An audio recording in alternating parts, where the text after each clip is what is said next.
अकबर। सबसे पहले इंसान को आदम अलैहिस्सलाम कहते हैं।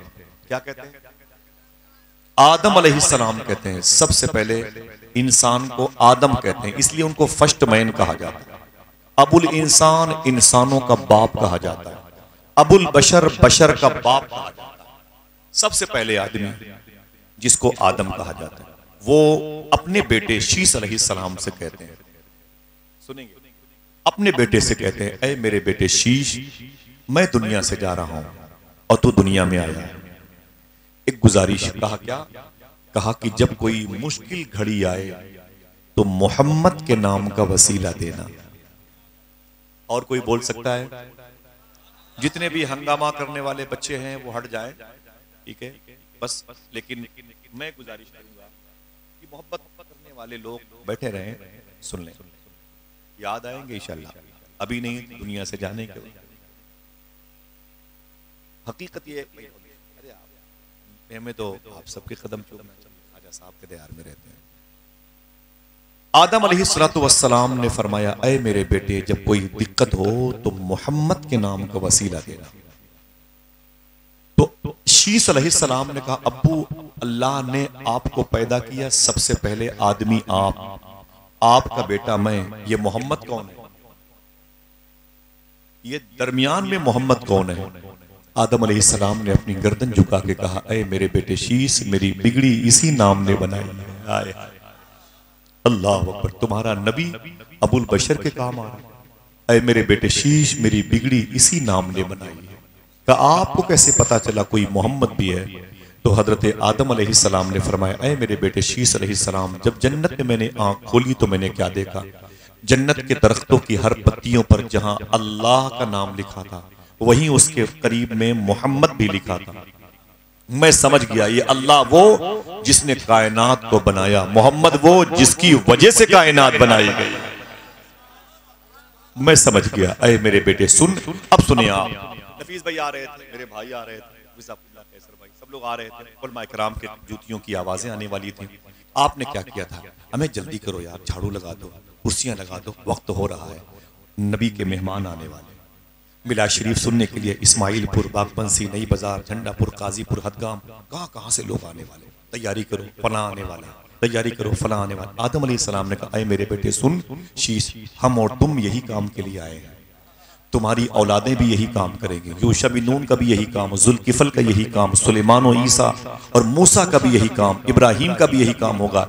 ऐ लोगों, जमीन की चादरें बिछा दो, कांटे हटा दो, नबियों के सरदार आने वाले हैं, रसूलों के सरदार आने वाले हैं। सबका यही काम, सब एक नकीब बन के आ रहे हैं। असल में रसूलों का सरदार, कायनात की डिलीवरी का सबब आमिना की गोद में आएगा, वही नूर मुस्तफ़ा सल्लल्लाहु अलैहि वसल्लम जो आदम अलैहिस्सलाम की पेशानी में चमका था। जरा प्यार से कह दो सुभान अल्लाह। जनाबे अदनान तक आया, निजार तक आया, फहद तक आया, लुई तक आया, मुर्रा तक आया, किलाब तक आया, कुसई तक आया, अब्द मुनाफ तक आया। हुजूर के नूर के ये वारिसीन के नाम, जिनकी जिनकी पेशानी पर नूर चमका। तवज्जो कीजिएगा आप, जिनकी जिनकी पेशानी पर नूर चमका। ये नूर क्या है? यही नूर जब बाप की पीठ में गया, जैसे अब्द मुनाफ, तो उनकी पेशानी पर चमक पैदा हुई। लोग कहते थे, ऐ अब्द मुनाफ, ये क्या है? तो खुश होके बोलते थे, ये चमक नूर मोहम्मदी की चमक है। तकरीबन हुजूर के 21वें जद्दे आला हैं अदनान। वो जब काबे पर उनकी नजर पड़ी तो सबसे पहले काबे पर चमड़े का गिलाफ बना के पेश किया था। और फिर उनके पोते जब जुमा के दिन, तब ये नमाजों का माहौल नहीं था, तकरीर करते थे तो ये जरूर कहा करते थे, ऐ मक्के वालों खुश हो जाओ, इसी शहर में नबियों का सरदार आने वाला है। हुजूर के आने से हजारों साल पहले हुजूर के आने का बिगुल बजता था, नबियों का सरदार आने वाला है। अल्लाह अकबर। सुने तो होता कैसे? वो नूर था कैसे? जब वो नूर यानी पानी का वो कतरा जिसे आप नुतफा कहते हैं, है ना, जो बाप की पीठ से माँ के पेट में ट्रांसफर होता है। इशारे की जबान मेरी माँ बहने बैठी है, समझ रहे ना? बाप की पीठ से माँ के पेट में वो मुंतकिल होता है, ट्रांसफर होता है। अगर वो नूर नूर मुस्तफ़ा है, वो कतरे आप नूर मुस्तफ़ा है, तो जिसकी पुश्त में आएगा उसकी पेशानी पे चमकता है। और हमारे यहाँ ऐसा नहीं है, हमारे बाप की पुष्ट में चमका, फिर हमारी माँ के शिकम में आया। होता क्या है, सिस्टम क्या है कुदरत का, वो सुन लें, आप खुश हो जाइए। जब कोई मियाँ और बीवी इकट्ठा, दो रूहें इकट्ठा होती हैं, तो पानी का वो मुबारक कतरा बिइज़्निल्लाह जब बीवी के पेट में जाता है तो सबसे पहले उसे फरिश्ते उठा लेते हैं, उसे अपनी गोद में लेके, अपने हथेली पे लेके अल्लाह की बारगाह में जाते हैं। कहते हैं, ऐ मेरे मौला, इस पानी के कतरे का क्या किया जाए? अल्लाह फरमाता है, इसे पैदा करना है। इस जमीन पर बच्ची या बच्चा यानी बंदा या बंदी बन के आएगा। तो वो फरिश्ते पूछते हैं, मेरे मौला इसकी कब्र कहाँ बनेगी? तो अल्लाह फरमाता है कि इसकी कब्र कड़ा शरीफ में बनेगी। तो वो फरिश्ते पानी के उस कतरे को लेके कड़ा आते हैं, वहां की कब्रस्तान की मिट्टी उठा के उस पानी के कतरे से खमीर बनाते हैं, खूब गूंदते हैं उसको, जैसे माएँ बहनें आटा गूंदती हैं। फिर उसको माँ के पेट में डाल के 4 महीने के बाद फरिश्ते सर्विसिंग करते हैं, आहिस्ता आहिस्ता उंगलियां बनाते हैं, नाक, कान, गला, गुर्दा, अतड़ी, पचौनी, ये सब बनाते हैं। 9 महीने तक उसको फिर तैयार करते हैं फरिश्ते। कितनी बड़ी कुदरत है अल्लाह की। सूफी सुल्तान ये फरमाते हैं, अल्लाह का इनाम देखो, माँ के पेट में जब बच्चा होता है, माँ खाती है अपने हिसाब से, अल्लाह बच्चे को देता है बच्चे के हिसाब से। जरा इसी अमल पर, इसी कुदरत पर कह दो सुभान अल्लाह। हाथों को उठा के बोल दो, अय अल्लाह तेरा शुक्र है। अगर ये माएँ जो खाती हैं हमें वो मिलने लगा होता तो हम लोथड़ा बन के बह गए। उसकी कुदरत है कि नहीं। अब सुने आप, जब यही बच्चा पैदा होता है तो उसके मुंह में लिमिनेशन लगा होता है, पट्टी लगी होती है, यहां से खाना पीना नहीं खाता।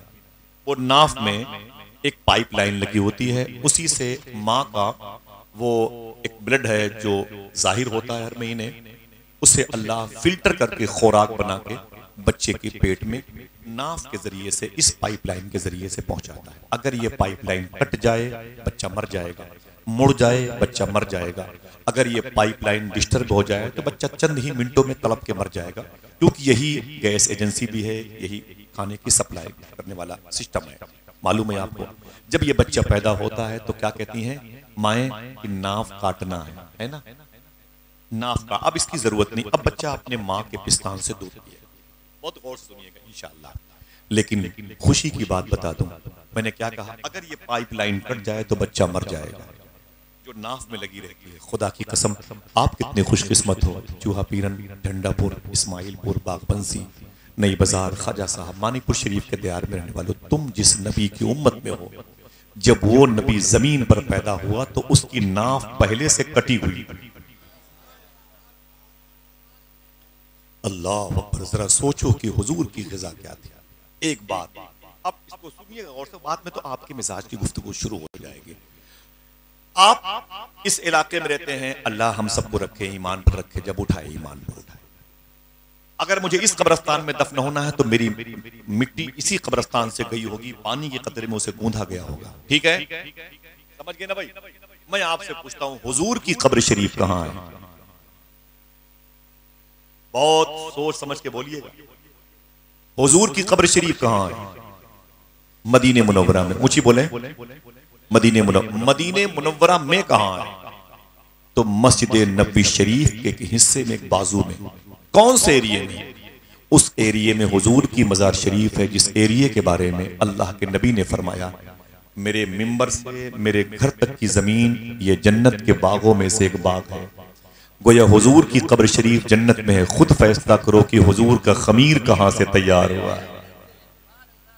समझ गए? हुजूर का खमीर कहां से तैयार हुआ है। ऐसी मुबारक जात आई है वल्लाहिल अज़ीम, जो अक्ल में नहीं आती, जो शोरो फिक्र में नहीं आती। बस आप बैठे रहिएगा, बहुत आपका दिल सुकून पाएगा इंशाअल्लाह। हुजूर के परदादा के बाप का नाम है अब्द मुनाफ। क्या नाम है? ऊंची बोले, अब्द मुनाफ। अब्द मुनाफ की शादी हुई, उनकी बीवी उनके निकाह में आई, फिर वो दो मियाँ बीवी इकट्ठा हुए तो एक बेटा पैदा हुआ जिसका नाम है हजरत हाशिम। कह दो सुभान अल्लाह। हजरत हाशिम ये हुजूर के परदादा हैं। ये बिजनेस करने के लिए मदीने शरीफ के करीब से मुल्क शाम जा रहे थे, तो जैसे ही मदीने में पहुंचे, एक खानदान के पढ़े लिखे लोगों ने इनको देख लिया। क्या देखा? इनकी पेशानी पर नूरे मोहम्मदी चमक रहा था। लालच बढ़ गई, यार आप कौन हैं? बोले काबे के मुजावर का बेटा हूँ, काबे के मुतवल्ली का बेटा हूँ। कहा इससे अच्छा मौका नहीं मिलेगा, मेरी बेटी है, उसका नाम है सलमा, अगर दिक्कत ना हो तो रिश्ता कर लो। रिश्ते से मतलब क्या थी? लालच ये थी कि ये नूरे मोहम्मदी मेरी बेटी के पेट में आ जाए, मेरे घर में आ जाए। सुन रहे आप? जनाबे हाशिम की शादी मदीने में हो गई, उस खानदान में जिस खानदान को खानदान बनु नज्जार कहते हैं, जिस खानदान की लड़कियों ने ऐलान नबुव्वत के बाद हुजूर ने मदीने में एंट्री की थी तो दफ बजा बजा के हुजूर का इस्तकबाल किया था। नात के ये मिसरे पढ़े थे, तला अल बद्र अलैना मिन सनियातिल विदाई। उसी पाकीज़ा खानदान में हुजूर के दादा जनाबे हाशिम, परदादा जनाबे हाशिम की शादी हजरत सलमा से हुई। जरा मोहब्बत से कह दो सुभान अल्लाह, ऊंची बोले। जनाबे हजरत सलमा से हुई। जब ये दोनों मियाँ बीवी इकट्ठा हुए तो इनकी मुबारक पेशानी का वो नूर इनकी पुश्त से होके इनकी बीवी सलमा के पेट में गया और फिर ये बिजनेस करने के लिए गजा चले गए। गजा वो फलस्तीन वाला नहीं, मुल्क शाम वाला। हुजूर के सगे परदादा जनाबे हाशिम गजा में इंतकाल कर गए और फिर यहाँ हुजूर की परदादी बेवा हो गई। उनके पेट में जो शहजादा था जो 9 महीने के बाद पैदा हुआ, इसी को दुनिया हजरत अब्दुल मुत्तलिब कहती है। जरा मोहब्बत से कह दो सुभान अल्लाह, इसी को दुनिया हजरत अब्दुल मुत्तलिब कहती है। हजरत अब्दुल मुत्तलिब की पेशानी पे जब नूरे मोहम्मदी चमका तो मक्के शरीफ में एक अजीम खानदान था जो हजरत उमर नाम के एक शख्स को अपने खानदान में रखता था। बड़े जाहो हशम वाले थे। उनकी एक बेटी थी जिसका नाम था हजरत फातिमा। काश इस नाम को सुन के पूरा मजमा बोल दे सुभान अल्लाह। हजरत फातिमा रदी अल्लाह तआला अन्हा का रिश्ता हुजूर के दादा जनाबे अब्दुल मुत्तलिब से हो गया। हुजूर के परदादा हाशिम की बीवी का नाम सलमा, हुजूर के दादा अब्दुल मुत्तलिब उनकी बीवी का नाम फातिमा। जब ये दोनों रूहें इकट्ठा हुई तो इनके घर में एक नूरानी शक्ल का शहजादा पैदा हुआ जिसको हुजूर के अब्बू जनाबे अब्दुल्ला के नाम से लोग जानते हैं। जरा मोहब्बत से कह दो सुभान अल्लाह। जनाबे अब्दुल्ला की पेशानी पे नूरे मोहम्मदी जब चमकता था तो बड़ी बड़ी लड़कियों की नीयतें खराब हो जाती। एक काहिना जादूगरनी ने देखा, बड़े दबंग बड़े तेज तर्रार लड़की थी। उसने कहा अये अब्दुल्ला इधर आओ। फरमाया क्या बात है? कहा तुम्हारी शादी हुई? कहा नहीं। कहा मुझसे शादी करोगे? तो जनाबे अब्दुल्ला परेशान हो गए, बोले नहीं नहीं तू जादूगरनी, तुझसे कौन शादी करेगा? उसकी नीयत ये थी कि इनकी जो पेशानी पे नूरे मोहम्मदी चमक रहा है वो मेरे पेट में आ जाए। यही नहीं, उस वक्त दुनिया की बड़ी सुपर पावर हुकूमत थी रोम, जिसे इटली कहते हैं। इटली, हिरकल बादशाह वही का था। उसने जब पता किया कि मक्के में एक ऐसा शहजादा है जिसका चेहरा चांद जैसे चमकता है, जिसका नाम अब्दुल्ला है, जिसकी पेशानी पर कोई नूर नूरे मोहम्मदी चमकता है, उसने इटली से हुजूर के अब्बू के लिए अपनी बेटी की शादी का ऑफर किया। अपने वक्त का सबसे बड़ा बादशाह। आपने इनकार कर दिया। घर आए, कहा अय मेरे अब्बू अब्दुल मुत्तलिब, लड़कियां मेरे पीछे हैं, लोग रिश्ते पे रिश्ते करना चाहते हैं, मेरा रिश्ता कहीं कायदे से हो जाए। उसी वक्त मक्के शरीफ में एक मियाँ एक बीवी थे। मियाँ का नाम था हजरत वहाब। ये नाम सुन लीजिएगा। इन नामों के बारे में गौस पाक ने फरमाया था जिसकी दुआएं कबूल न हो, इन नामों के वसीले से दुआ मांगे, अल्लाह उनकी दुआएं कबूल कर लेगा। ये नाम किसी और के नहीं, हुजूर की नानी, हुजूर के नाना के। बाप का नाम था जनाबे वहाब। वहाब के माने होते हैं जूद, बख्शिश, अता के। और उनकी बीवी का नाम था मखदूमा बर्रा। बर्रा के माने होते हैं नेक काम करने वाली। इन दोनों मियाँ बीवी के मिलने से एक लड़की पैदा हुई जिसे दुनिया हजरत बीबी आमीना कहती है। हुजूर की माँ का नाम है। तलब के बोले, कोई पूछे हुजूर की अम्मी का नाम क्या, क्या बताएंगे? ना ना ना, ऊंची आवाज में बताएंगे हजरत आमीना। अब हजरत आमीना की पैदाइश हुई। हजरत अब्दुल मुत्तलिब रिश्ते की तलाश में निकले तो इत्तेफाक बिइज़्निल्लाह अल्लाह के हुक्म से मालूम है वही मुबारक रिश्ता बीबी आमीना का हजरत अब्दुल्ला के साथ हो। जरा मोहब्बत से कह दो सुभान अल्लाह। अब वो जो नूरे मोहम्मदी इतने नबियों रसूलों के दरमियान से होता हुआ आ रहा था, अपने असल मकाम पर आ गया। आप कहते हैं सरकार की आमद। ऊंची बोले, कोई अपने हाथों को उठा के लगाए नारा और सब उसका जवाब दे।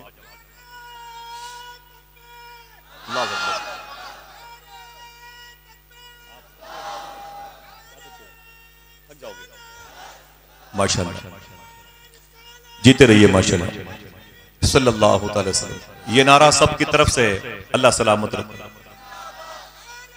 शरफ इंसान का बताने के लिए आ पाए, फर्श को अर्श बनाने के लिए आ पाए। जब सरे दश्त न थी कोई शनासा आवाज, मुझको कुरान सुनाने के लिए आ पाए। उस वक्त अल्लाह के नबी सल्लल्लाहु अलैहि वसल्लम के अब्बू हजरत अब्दुल्ला का रिश्ता हुजूर की माँ हजरत बीबी, हाथों को उठा के बताओ, नाम लो, हजरत बीबी आमीना के साथ हो गया। सुभान अल्लाह। जब ये दोनों मुबारक रूहें इकट्ठा हो गई, तब वही नूरे मोहम्मदी तो जनाबे अब्दुल्ला की पेशानी पे चमकता था। जरा प्यार से कह दो सुभान अल्लाह। वही नूरे मोहम्मदी हजरत अब्दुल्ला की पेशानी से अम्मी आमीना के शिकम में ट्रांसफर हुआ। अगर आप मुझसे पूछो कि आसिफ भाई वो कौन सा महीना था जिस महीने में नूरे मोहम्मदी बाप की पुश्त से निकलकर माँ के पेट में आया, सवाल समझोगे तो समझ में आएगा। हाँ? आप पूछो कि आसिफ भाई वो कौन सा महीना था जिस महीने में हुजूर की अम्मी हुजूर के अब्बू एक बिस्तर पे आराम किए थे, तब अल्लाह के नबी का नूर माँ के पेट में आया। अगर सुभान अल्लाह कहने का वादा करो, बता दूं वो रजब शरीफ का महीना।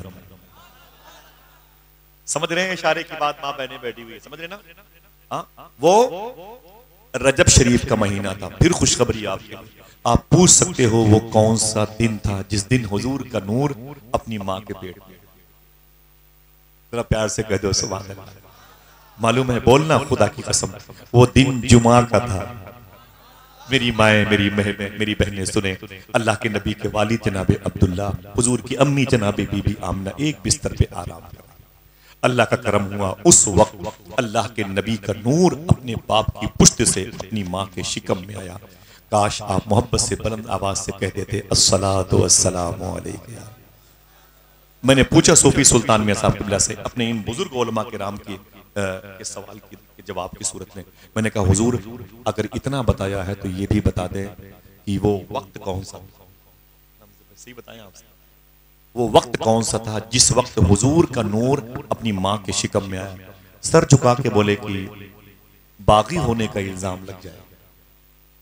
अल्लाह के हर वली को पता है जो जमीन पे है कि हुजूर किस वक्त अपनी माँ के शिकम में आए, उसे मगर जाहिर नहीं कर सकता।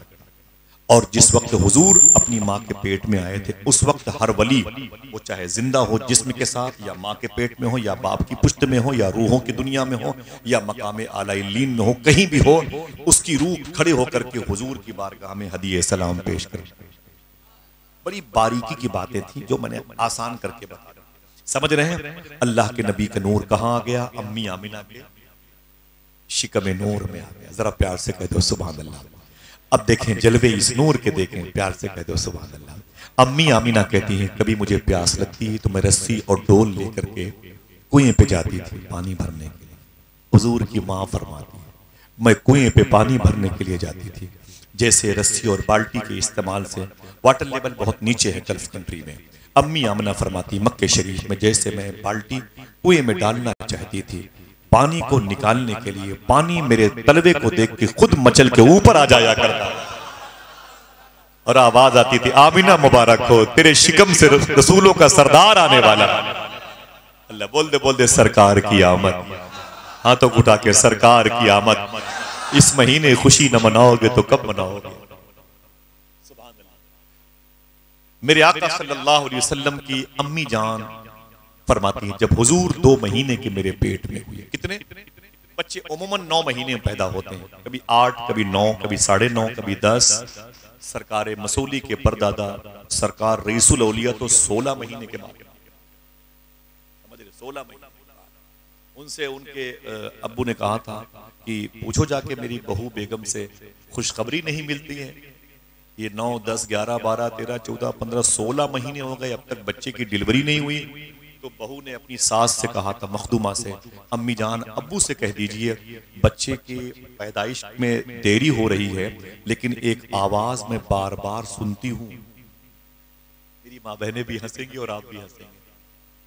सरकार रईसुल औलिया कहते हैं, मैं वो माँ के पेट में थे, उनकी माँ कहती हैं अपनी सास से कि जाके ससुर अब्बू से कह दो एक आवाज मैं सुन रही हूँ, 16 महीने हो गए मेरे बच्चे को पेट में आए हुए, मैंने 4 महीने भी ज्वाइन कर लिए हैं। वो आवाज मेरे बच्चे की आती है, ऐ मेरी अम्मी मैं जमीन पर पैदा होना चाहता हूँ, लेकिन बगैर लिबास के पैदा होते हुए मुझे शर्म लगती है।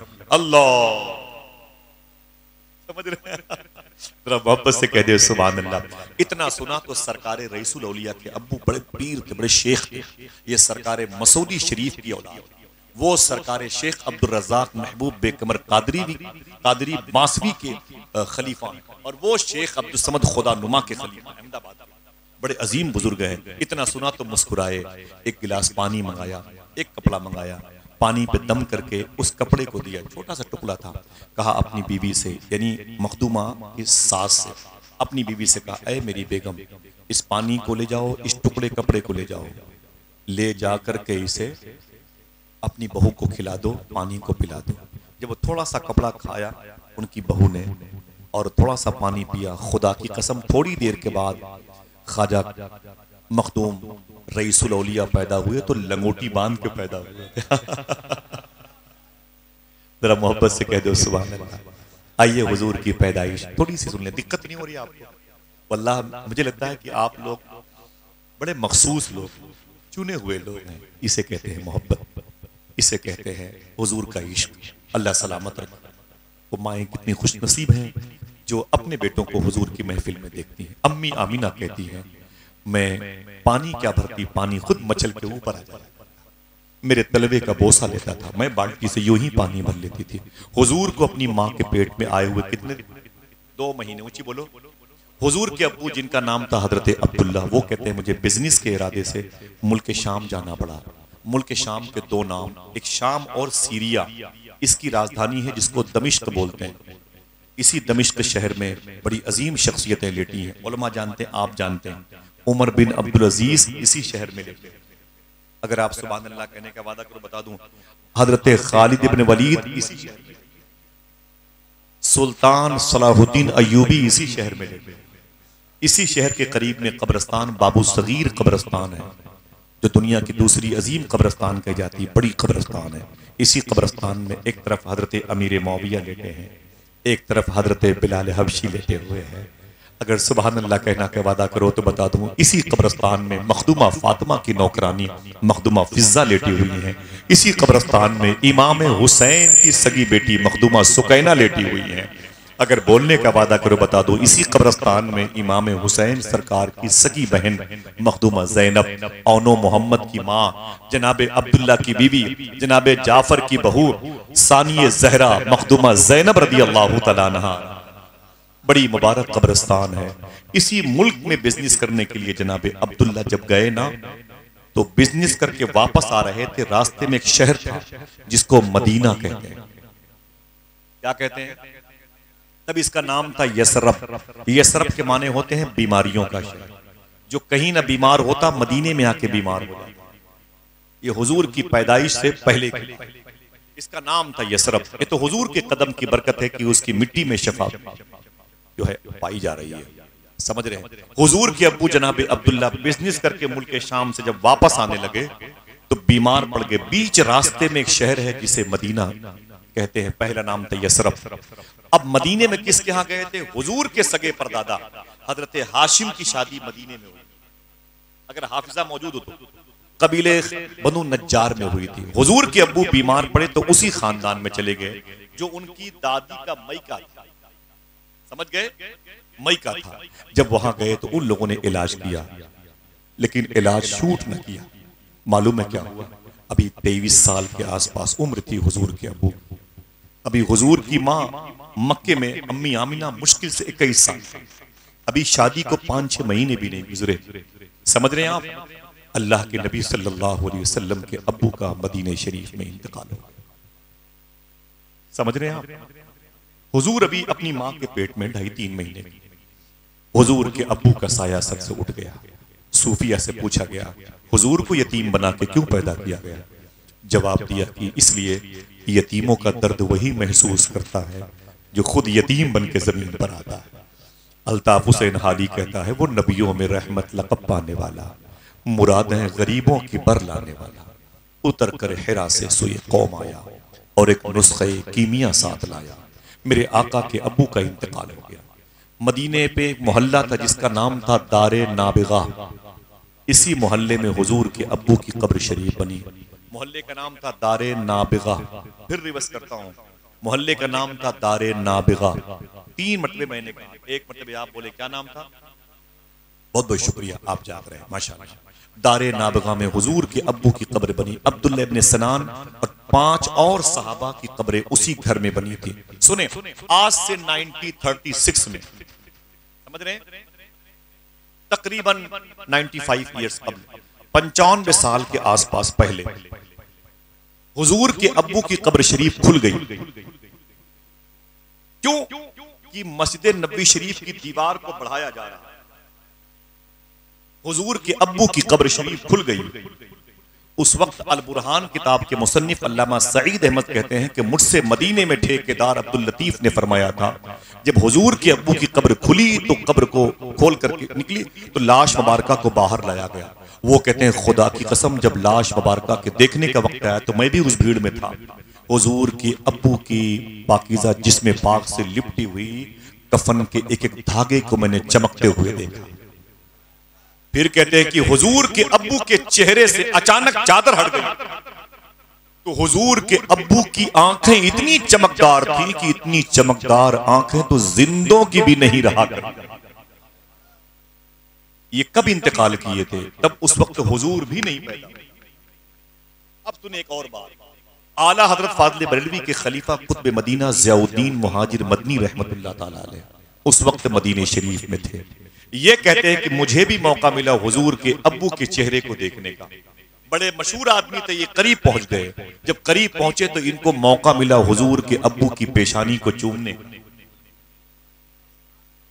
हुजूर के अब्बू की पेशानी को चूमने का। तो कुतुब मदीना कहते हैं जब मैंने हुजूर के अब्बू की पेशानी चूमी ना तो गोश्त में जिंदगी मालूम हुई। हाँ, फिर सुने आप, कहते हैं जब मैं पेशानी चूम रहा था तो मेरी दाढ़ी के नीचे के बाल हुजूर के अब्बू के गाल को चूम रहे। दाढ़ी मुबारक के बड़े बड़े बाल थे, यहां पेशानी चूमी तो दाढ़ी के बाल यहां लग गए। Chapter close. नामालूम जगह पर हुजूर के अब्बू की कब्र और 6 सहाबा की कब्र दारे नाबगा से निकाल के बकी शरीफ में ट्रांसफर की गई। आगे आइए, कुतुब मदीना जब वापस आए अल्लामा ज़ियाउद्दीन मुहाजिर मदनी तो उनसे उनके गुलामों ने कहा कि हुजूर, जिस वक्त आपने अपने इन होठों से हुजूर के अब्बू की पेशानी चूमी है, आपकी दाढ़ी के ये बाल हुजूर के अब्बू के गाल को चूम रहे थे, रुखसारे अब्दुल्ला को सहला रहे थे।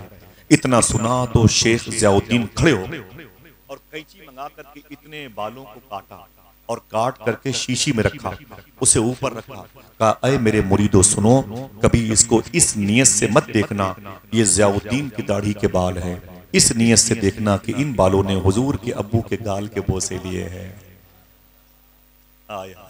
अब जो काफिला हुजूर के अब्बू के साथ चल रहा था वो मदीने में इतनी अजीम शख्सियत का इंतकाल हुआ कि पूरा शहर रो रहा था। जनाबे अब्दुल्ला, अभी हुजूर की माँ को खबर नहीं, अम्मी आमिना को पता नहीं कि बेवगी मेरी निशानी बन गई। न व्हाट्सअप था, ना कोई चैनल अल जजीरा नाम का, ना कुछ ऐसा कोई खबरनामा था कि कोई मैसेज पहुंचा दे। 480 किलोमीटर के फासले पर वो शहर बसा है जिसे मक्का कहते हैं। हुजूर के अब्बू का इंतकाल मदीने में हुआ है। जब वो पूरा ग्रुप यहाँ से आहिस्ता आहिस्ता मक्का पहुंचा तो मक्के के लोग अपने अपने घरों से निकल आए उनके वेलकम के लिए। बहनें निकल आई भाई से मिलने, भाई निकल आया भाई से मिलने, बेटे निकल आए अपने बाप से मिलने के लिए। सब लिपट लिपट के पूछते अब्बू सामान बिका कि नहीं बिका, मुल्क शाम में बिजनेस करने के लिए माल वहां से लाए कि नहीं लाए, मेरा ये सामान लाए कि नहीं, पैसे कमाए, मेरे लिए कुछ खाना पीना। बाप बोलता हाँ मेरी बेटी तेरे लिए लाया, भाई बोलता हाँ मेरे भाई तेरे लिए लाया, बाप बोलता हाँ मेरे बेटे तेरे लिए लाए। सब एक दूसरे से लिपट लिपट के अपनी अपनी बिपता खुशी में बयान कर रहे थे। उन्हीं के दरमियान हुजूर के दादा अब्दुल मुत्तलिब अपने बेटे को ढूंढ रहे थे। जनाबे अबी तालिब भी थे, अमीर हमजा सरकार भी थे, जनाबे अकील भी थे। सब कभी इधर से उधर जाते। जब जनाबे अब्दुल्ला को न पाया तो काफिले वालों से कहा अरे काफिले वालों, तुम क्या समझते हो, हम काबे के मुजावर हैं, काबे के मालिक हैं, मेरा एक शहजादा तुम्हारे काफिले में नजर नहीं आ रहा। अल्लाह, सैयद साहब यहाँ पर बैठे, सैयद साहब हुजूर सरकार गौस पाक के शहजादे हैं, मखदूम गिरामी शहजादे सरकार मौलाए हुजूर सैयद ज़ीशान मियां शाह साहब कुर्सी पे बैठ, इसको दे दीजिए, उस पर मैं बैठ जाऊं, ऐसे बैठ जाए, सही सब बैठ। बड़े मकबूल खानदान के बुजुर्ग हैं, अल्हम्दुलिल्लाह रब्बिल आलमीन।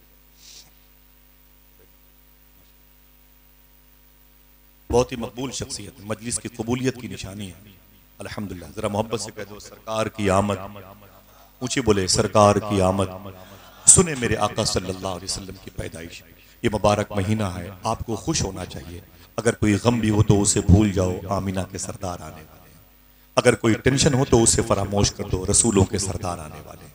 अल्लाह के नबी सल्लल्लाहु अलैहि वसल्लम को ढूंढने वाले, उनके अब्बू को ढूंढने वाले खानदान के सभी लोग जब काफिले के पास है, बोले बोलते क्यों नहीं, हम ही मक्के के सबसे बड़े निगरान और मालिक हैं, ज़ायरीन मक्का के, और हमारे ही बेटे को दिखाया नहीं जा रहा, अब्दुल्ला किधर है, अब्दुल्ला किधर है। काफिले के लोग रोने लगे, रो के बोले अय काबे के मालिक व निगरान, भूल जाओ अपने बेटे को। बोले क्या? बोले तेरा बेटा अब्दुल्ला मदीने में इंतकाल कर, 22-23 साल के हुजूर के वालिद मदीने में इंतकाल कर जाए। कैसा दर्द, कैसा कर्ब, कैसा गम झेला होगा हुजूर के घर वालों ने। कलेजा पकड़ के हुजूर के अब दादा जमीन पर गिर पड़े, अपने बेटे को याद करके जमीन पर तड़पने लगे। मेरा बेटा मुस्तकबिल में, फ्यूचर में काबे का मुजावर बनने वाला, मेरे बेटे के वसीले से अल्लाह दुआएं कबूल करता। मेरे बेटे को दरख्तों की शाखें झुक झुक के सलामी बजा लाती थी।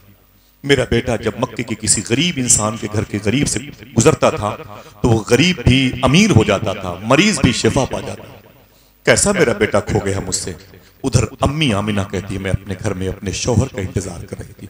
जाके पूछो अपनी बहनों से, क्या अपने शौहर का इंतजार नहीं करती? मेरी माँ ने मेरे बाप का इंतजार किया, मेरी बीवी मेरा इंतजार करती है, मेरी बहनें अपने शौहर का इंतजार करती है, मेरी बेटी भी अपने शौहर का इंतजार करेगी।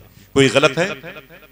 बोलो, इस्लामी सिस्टम है। हुजूर की माँ अम्मी आमिना कहती है मैं भी अपने शौहर का इंतजार कर रही हूँ।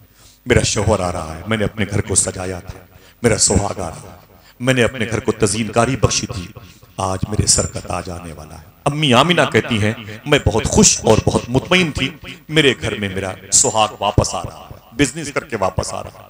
बार बार दरवाजे पर आती थी फिर लौट जाती थी, दरवाजे पर आती थी फिर लौट जाती थी, बार बार दरवाजे पर आती थी फिर लौट जाती थी। अल्लाह अकबर। अम्मी आमिना कहती हैं उधर जनाबे अब्दुल्ला को ढूंढने वाला ग्रुप मेरे खानदान का जब गया ना, जब वापस लौटा तो उनके कदमों की आवाज, उनके कदमों की आवाज जब मैंने सुनी तो मैं समझ गई कि शायद इन्हीं कदमों की आवाजों में मेरे शौहर की आवाज हो। मेरा दिल धड़कने लगा जोर जोर से। मैं दरवाजे पर आ गई तो मैंने क्या देखा, मेरा पूरा घर रो रहा, मेरे खानदान के सब सरपरस्त रो रहे हैं। मैंने कहा अब्बू क्या बात है, मेरे शौहर अब्दुल्ला कहाँ हैं? जनाबे अब्दुल मुत्तलिब ने कहा था अरे मेरी बेटी भूल जा अपने शौहर को। कहा क्यों? कहा बेवगी की निशानी जाहिर कर दे, तेरा शौहर अब्दुल्ला अब कभी नहीं आएगा। कहा क्यों? कहा मदीने में उसका इंतकाल हो गया। हुजूर की माँ अम्मी आमिना कहती है मैंने चीख मारी, जमीन पर गिर पड़ी। कौन बचाने वाला था, कौन ढारस देने वाला था? मैं जमीन पर गिर पड़ी और फिर मुझ पर पानी के छींटे मारे गए। मेरे पूरे खानदान और हाशिम कुरैश की लड़कियां औरतें मेरे पास आ गई, कोई तसल्ली देता, कोई तो जुमले मोहब्बत के बोलना चाहता। पूरा खानदान रो रहा था। जनाबे अब्दुल्ला कोई मामूली इंसान नहीं थे, कोई मामूली इंसान, ना जाने कितने सालों तक तो नूरे मुस्तफा के वारिस रह चुके। हुजूर के अब्बू होना मामूली नाम है।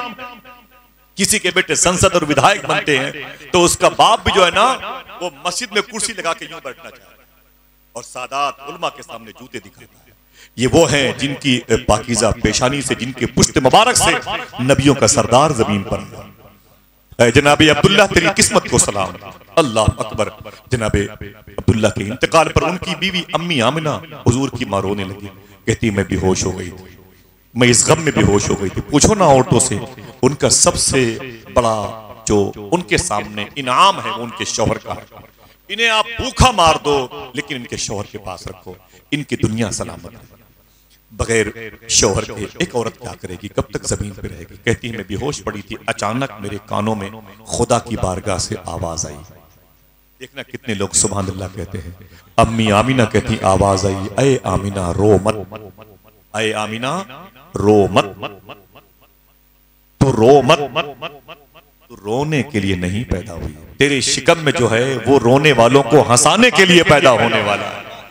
अय आमिना रो मत, अय आमिना रो मत। मैं उठ के बैठ गई। मैंने कहा खानदान वालों जाओ अपने घर। कहा क्यों? अब तेरा क्या होगा आमिना? तेरी कैसी गुजरेगी आमना। मैंने कहा मेरी फिक्र ना करो, मेरे शौहर ने इंतकाल से पहले अपनी मोहब्बत भरी निशानी मेरी पेट में छोड़ रखी है, और जब ये मेरा बेटा पैदा होगा तो देखना बड़ी शान वाला। जरा मोहब्बत से कह दो सुभान अल्लाह। शान तो इतनी बड़ी है कि वो नबियों के और रसूलों के इमाम कहला रहे हैं। शान तो इतनी बड़ी है कि अल्लाह फरमाता है महबूब, अगर तुझे पैदा करना मकसद ना होता तो मैं फिर किसी को ना पैदा करता। ऐ मेरे हबीब, तेरी वजह से मैंने कायनात की डिलीवरी फरमाई है। अल्लाह अकबर। अम्मी आमिना कहती मैं खुश थी, मेरे पेट में कोई ऐसा अजूबा शहजादा है, कोई ऐसी नादिर शख्सियत है जो आज तक किसी के पेट में नहीं आई है। आहिस्ता आहिस्ता अगर खुश होने की बात करो, बता दूं यही महीना रबीउल अव्वल शरीफ का आ गया। जरा बोले बोले सरकार की आमद, ऊंची बोले सरकार की आमद। आहिस्ता आहिस्ता ये रबीउल अव्वल शरीफ का महीना आ गया। फिर बोलना 11 तारीख आ गई चांद, अल्लाह चांद की 11 तारीख आ गई। अल्लाह अकबर। उस वक्त अम्मी आमिना कहती हैं रात के वक्त मैं अपने घर में थी, डिलीवरी का वक्त था। कह दो सुभान अल्लाह। आमिना के लाल आने वाले हैं। अल्लाह अल्लाह। मेरा इमाम कहता है नूरे अव्वल का शम्मा फिरोजा हुआ, बज़ में आखिर का चमका हमारा नबी। मेरा इमाम कहता है जिस सुहानी घड़ी चमका तैबा का चांद, उस दिल अफरोज साद पे लाखों सलाम। उस घड़ी पर, उस वक्त पर मेरे इमाम लाखों सलाम भेजते हैं। अम्मी आमिना कहती है मैं घर में थी ना, उस वक्त मालूम है कितनी औरतें घर में थी। नाम सुनिएगा, हजरत शिफा अब्दुर्रहमान बिन औफ की माँ हुजूर की अम्मी के पास बैठी थी। पता था कि हुजूर आने वाले। मखदुमा फातिमा बिन तक़िया हुजूर की माँ के पास बैठी थी। हजरत उम्मे ऐमन हुजूर की माँ की सहेली और हुजूर की माँ की खादमा, जिनके बारे में हुजूर ने फरमाया उम्मे ऐमन मेरी माँ की माँ है, मेरी माँ के बाद मेरी माँ है। उम्मे ऐमन बैठी थी और उसी वक्त हुजूर की फुफू मखदुमा सुफैया बैठी हुई थी। ये तो हो गई वो औरतें, अब इनके अलावा कौन था वो भी सुन लें। डिलीवरी का वक्त है। अम्मी आमिना फरमाती हैं पतली पतली लड़कियां, पतली पतली लड़कियां, खजूरों जैसी लंबी लंबी लड़कियां मेरे घर से कभी इधर से उधर, कभी उधर से इधर, कभी इधर से उधर जाती थी। मैंने पूछा उन लड़कियों से, ऐ लड़कियों तुम कौन हो जो आज मक्के में पहली मर्तबे नजर आ रही हो? तो खुदा की कसम वो लड़कियां कहती ऐ आमिना मुबारक हो, हम जमीन की नहीं, हम तो जन्नत की हो रहे हैं। नबियों के सरदार के इस्तकबाल के लिए तेरे घर पे आए हुए। जरा हाथों को उठा के बोल दो सरकार की आमद। सुभान अल्लाह सुभान अल्लाह। शरफ इंसान का बताने के लिए आप आए, फर्श को अर्श बनाने के लिए आप आए। जब सरे दश्त न थी कोई शनासा आवाज, हमको कुरान सुनाने के लिए आप आए। अम्मी आमिना कहती कौन हो? तो पतली पतली लड़कियां कहती हम जन्नत की हूरें हैं, तेरे बेटे के इस्तकबाल के लिए आए हुए हैं। अम्मी आमिना ने कहा ये जो मखसूस औरतें बैठी हैं ये कौन है? तो हूरों ने कहा ऐ अम्मी आमिना ये आसिया हैं। सुभान अल्लाह। ये मरियम है जिनकी शिकम से एक नबी पैदा हुए थे। बोले ये क्या करने आई हैं? बोले ये जानती है कि मेरे पेट से नबी पैदा हुआ, लेकिन आमना तेरे पेट से नबियों का सरदार आने वाला है। मुबारक हो आमिना, मुबारक हो। बड़ा दर्द होता है डिलीवरी में। पूछो अपनी माँ से, अपनी बहन से, आंसू आपके आंखों से निकलेंगे। मैं आपको बता दूं दर्द कितना होता है, शिद्दत कितनी होती है। आज की साइंस कहती है एक औरत के बच्चे के पैदा करते वक्त जितना दर्द होता है, अगर वही दर्द 70 मर्दों को बांट दिया जाए तो ये 70 मर्द मर भी सकते हैं। एक औरत की डिलीवरी में जितना दर्द होता है, अगर वही दर्द 70 मर्दों को बांट दिया जाए तो ये मर्द मर भी सकते हैं। अब आइए हुजूर की बारगाह में। अम्मी आमिना कहती हैं हुजूर आने वाले, मुझे डिलीवरी का दर्द महसूस नहीं हो रहा। मोहब्बत से कह दो सुभान अल्लाह। कोई दर्द महसूस नहीं हो रहा था। कहीं नात की आवाज आ रही थी, कहीं सलाम की आवाज आ रही थी, कहीं दुरूद के नगमे गूंज रहे थे, कहीं झंडे नस्ब किए जा रहे थे। अल्लाह अकबर। अल्लाह ने फरमाया ऐ जहन्नम के दारोगा, मेरा हबीब जमीन पर आने वाला है, अजाब गुनहगारों को देना बंद कर दो। मेरे हबीब की आमद होने वाली। अल्लाह अकबर। जितने मरीज हैं उनको शिफा दे दिया जाए, जितने बच्चे आज पैदा हों सबको बेटा बना के पैदा किया जाए। अगर कोई रो रहा हो तो फरिश्ते उसे हंसाओ, क्यों मेरा नबी मेरा हबीब आने वाला। कोई बीमार हो तो उसे सेहत दो, मेरा हबीब आने वाला है। आज जमीन के जजीरे पर कायनात में रहमतुल आलमीन बन के जो शख्सियत आने वाली है, उसके इस्तकबाल के लिए तैयार। सबको बोलो खुशी मनाएं, सिवाय इबलीस के जहां में सभी तो खुशियां मना रहे हैं। जरा मोहब्बत से कह दो सरकार की आमद। अम्मी आमिना कहते हैं फिर नूर का झमाका हुआ, नूर का झमाका हुआ, नूर की अजीम शान बौछार नजर आई। तवज्जो है, इतना नूरी मंजर हुआ कि अम्मी आमिना फरमाती हैं मेरे घर मुल्क शाम की जो राजधानी है दमिश्क, वहां के महलों में जो दीवारें थी, मैंने अपने घर से 1500 किलोमीटर के फासले पर उन दीवारों पर चमक अपने हबीब के आने की वजह से मैंने महसूस किया। इतना ज्यादा रंगो आहंग का माहौल था, इतना ज्यादा खुशियों का माहौल था। अल्लाह अकबर। जरा आपसे कह दे मोहब्बत से सरकार की आमद। मुझे बोले सरकार की आमद, मुझे बोले सरकार की आमद। अल्लाह अकबर, मेरे सरकार आए माशाअल्लाह। अम्मी आमिना कहती हैं मैं अपने घर में थी, अचानक जब कर्म हुआ, वो वक्त आ गया तो मुझे एहसास तक नहीं हुआ अल्लाह के रसूल सल्लल्लाहु ताला अलैहि वसल्लम मेरे शिकम से जमीन पे तशरीफ ले आए। जरा आप हाथों को उठा के बोल दे अस्सलातु वस्सलामु अलैका। फिर बोले उसे हुजूर के आने का वक्त है, खुश हो जाओ। फिर से बोलो अस्सलातु वस्सलामु अलैका या रसूल अल्लाह।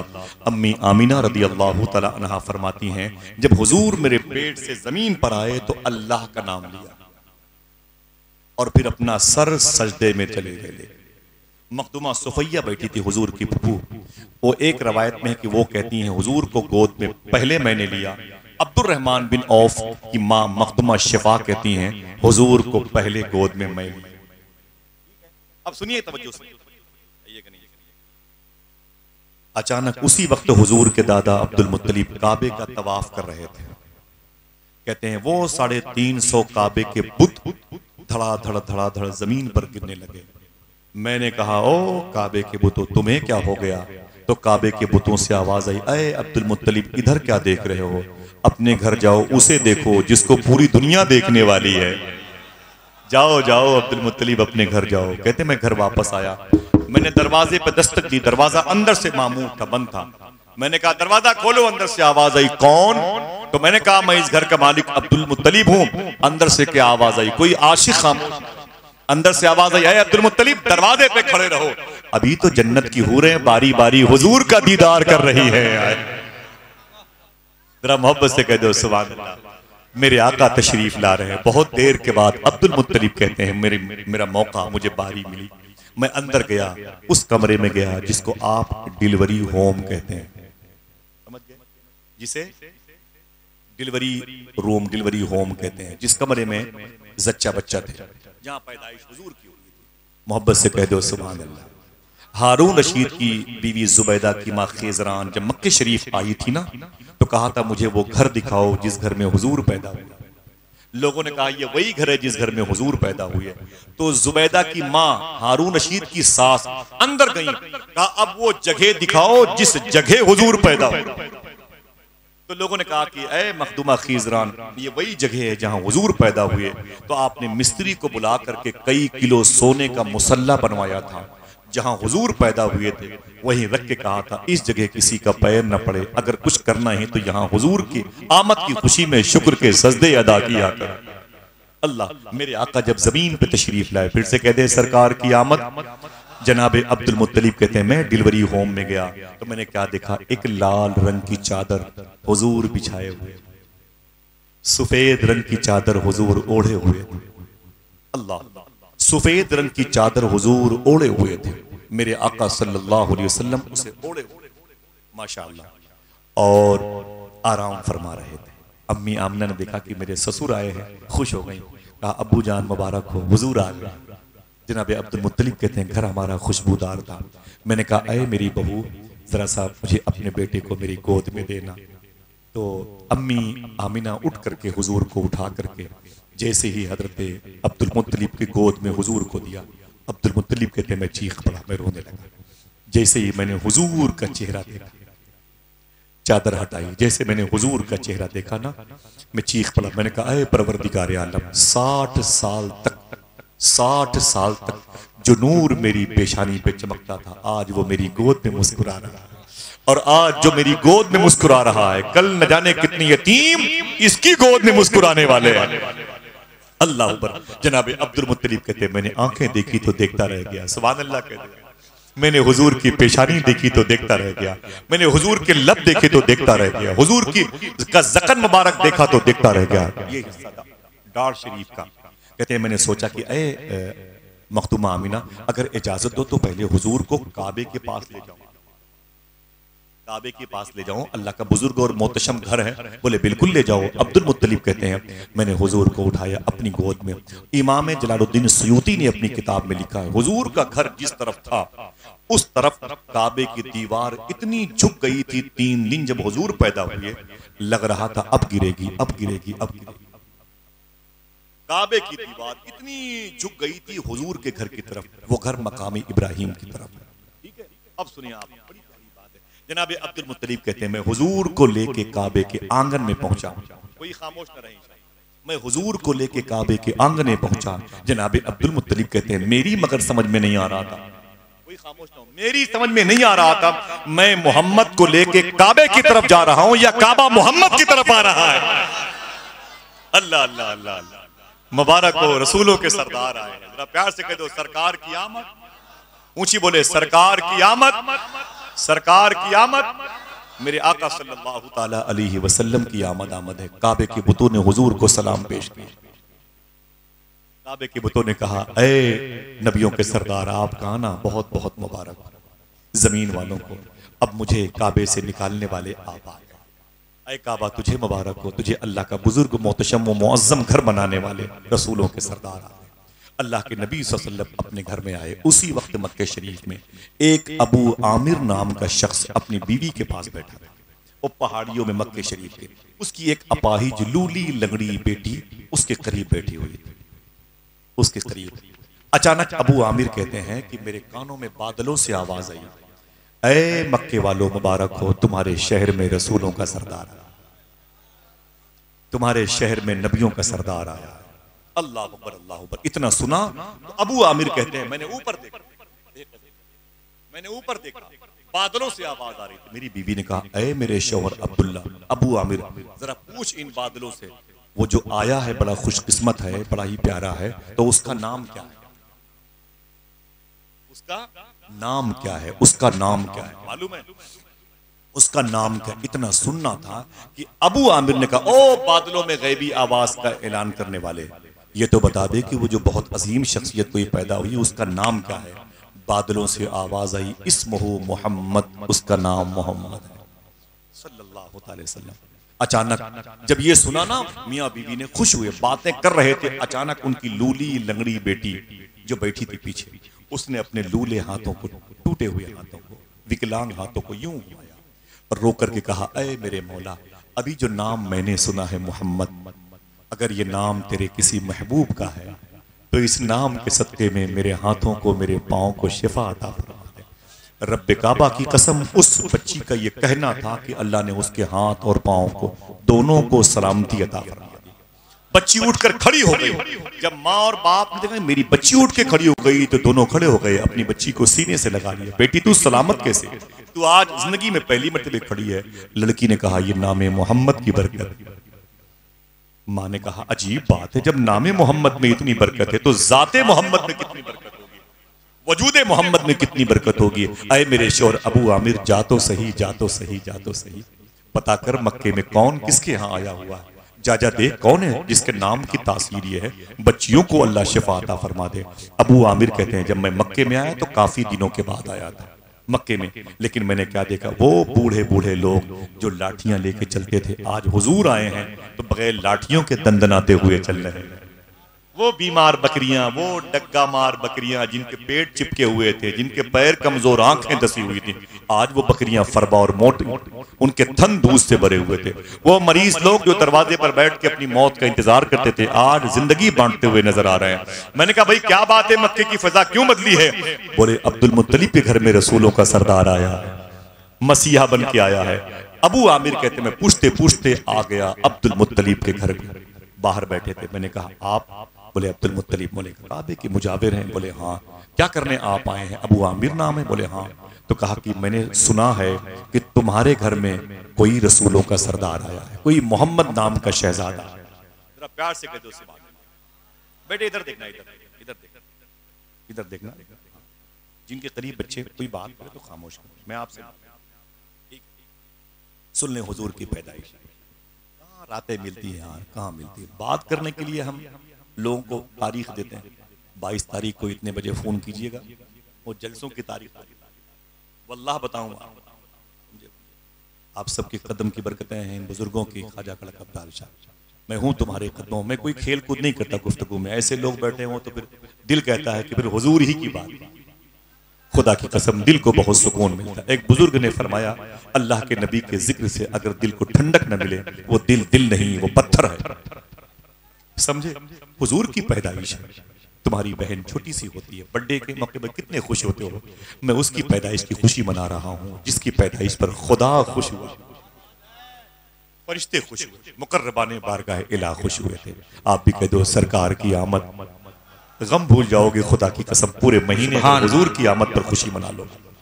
कोई टेंशन पूरे साल नहीं होगा अगर आपने हुजूर की आमद पर खुशी मनाई तो। ठीक है, बस बात न करना मेरे साथ, सुने आप मोहब्बत के साथ। बोल दो सरकार की आमद। अबू आमिर बोले अय अब्दुल मुत्तलिब, अगर जहमत न हो तो मोहम्मद की ज़ियारत कराते। मैंने बैठे हुए अनस भाई के वाली साहब, अनस भाई की महफिल में जो गुफ्तगू की थी ना हुजूर के पाकीज़ा इश्क के बारे में, याद है आपको? मस्जिद से हुआ करे तो आया करे इंशाअल्लाह, बावजू आया करे इंशाअल्लाह। बहुत जल्दी, मैं नहीं चाहता कि देर में आपको परेशान करूं, इसलिए जब भीड़ भाड़ शोरा इकराम की राह करे तो मेरी गुफ्तगू मगरिब से इशा तक करवाता हूं। 10-20 लोग के लिए काफी है। ठीक है, अल्लाह ताला आप सबको सलामत रखे। बेटा बैठना, बात न करना, ठीक है? जरा मोहब्बत से कह दें सरकार की आमद। जनाबे अबू आमिर कहते हैं नारे तकबीर, तो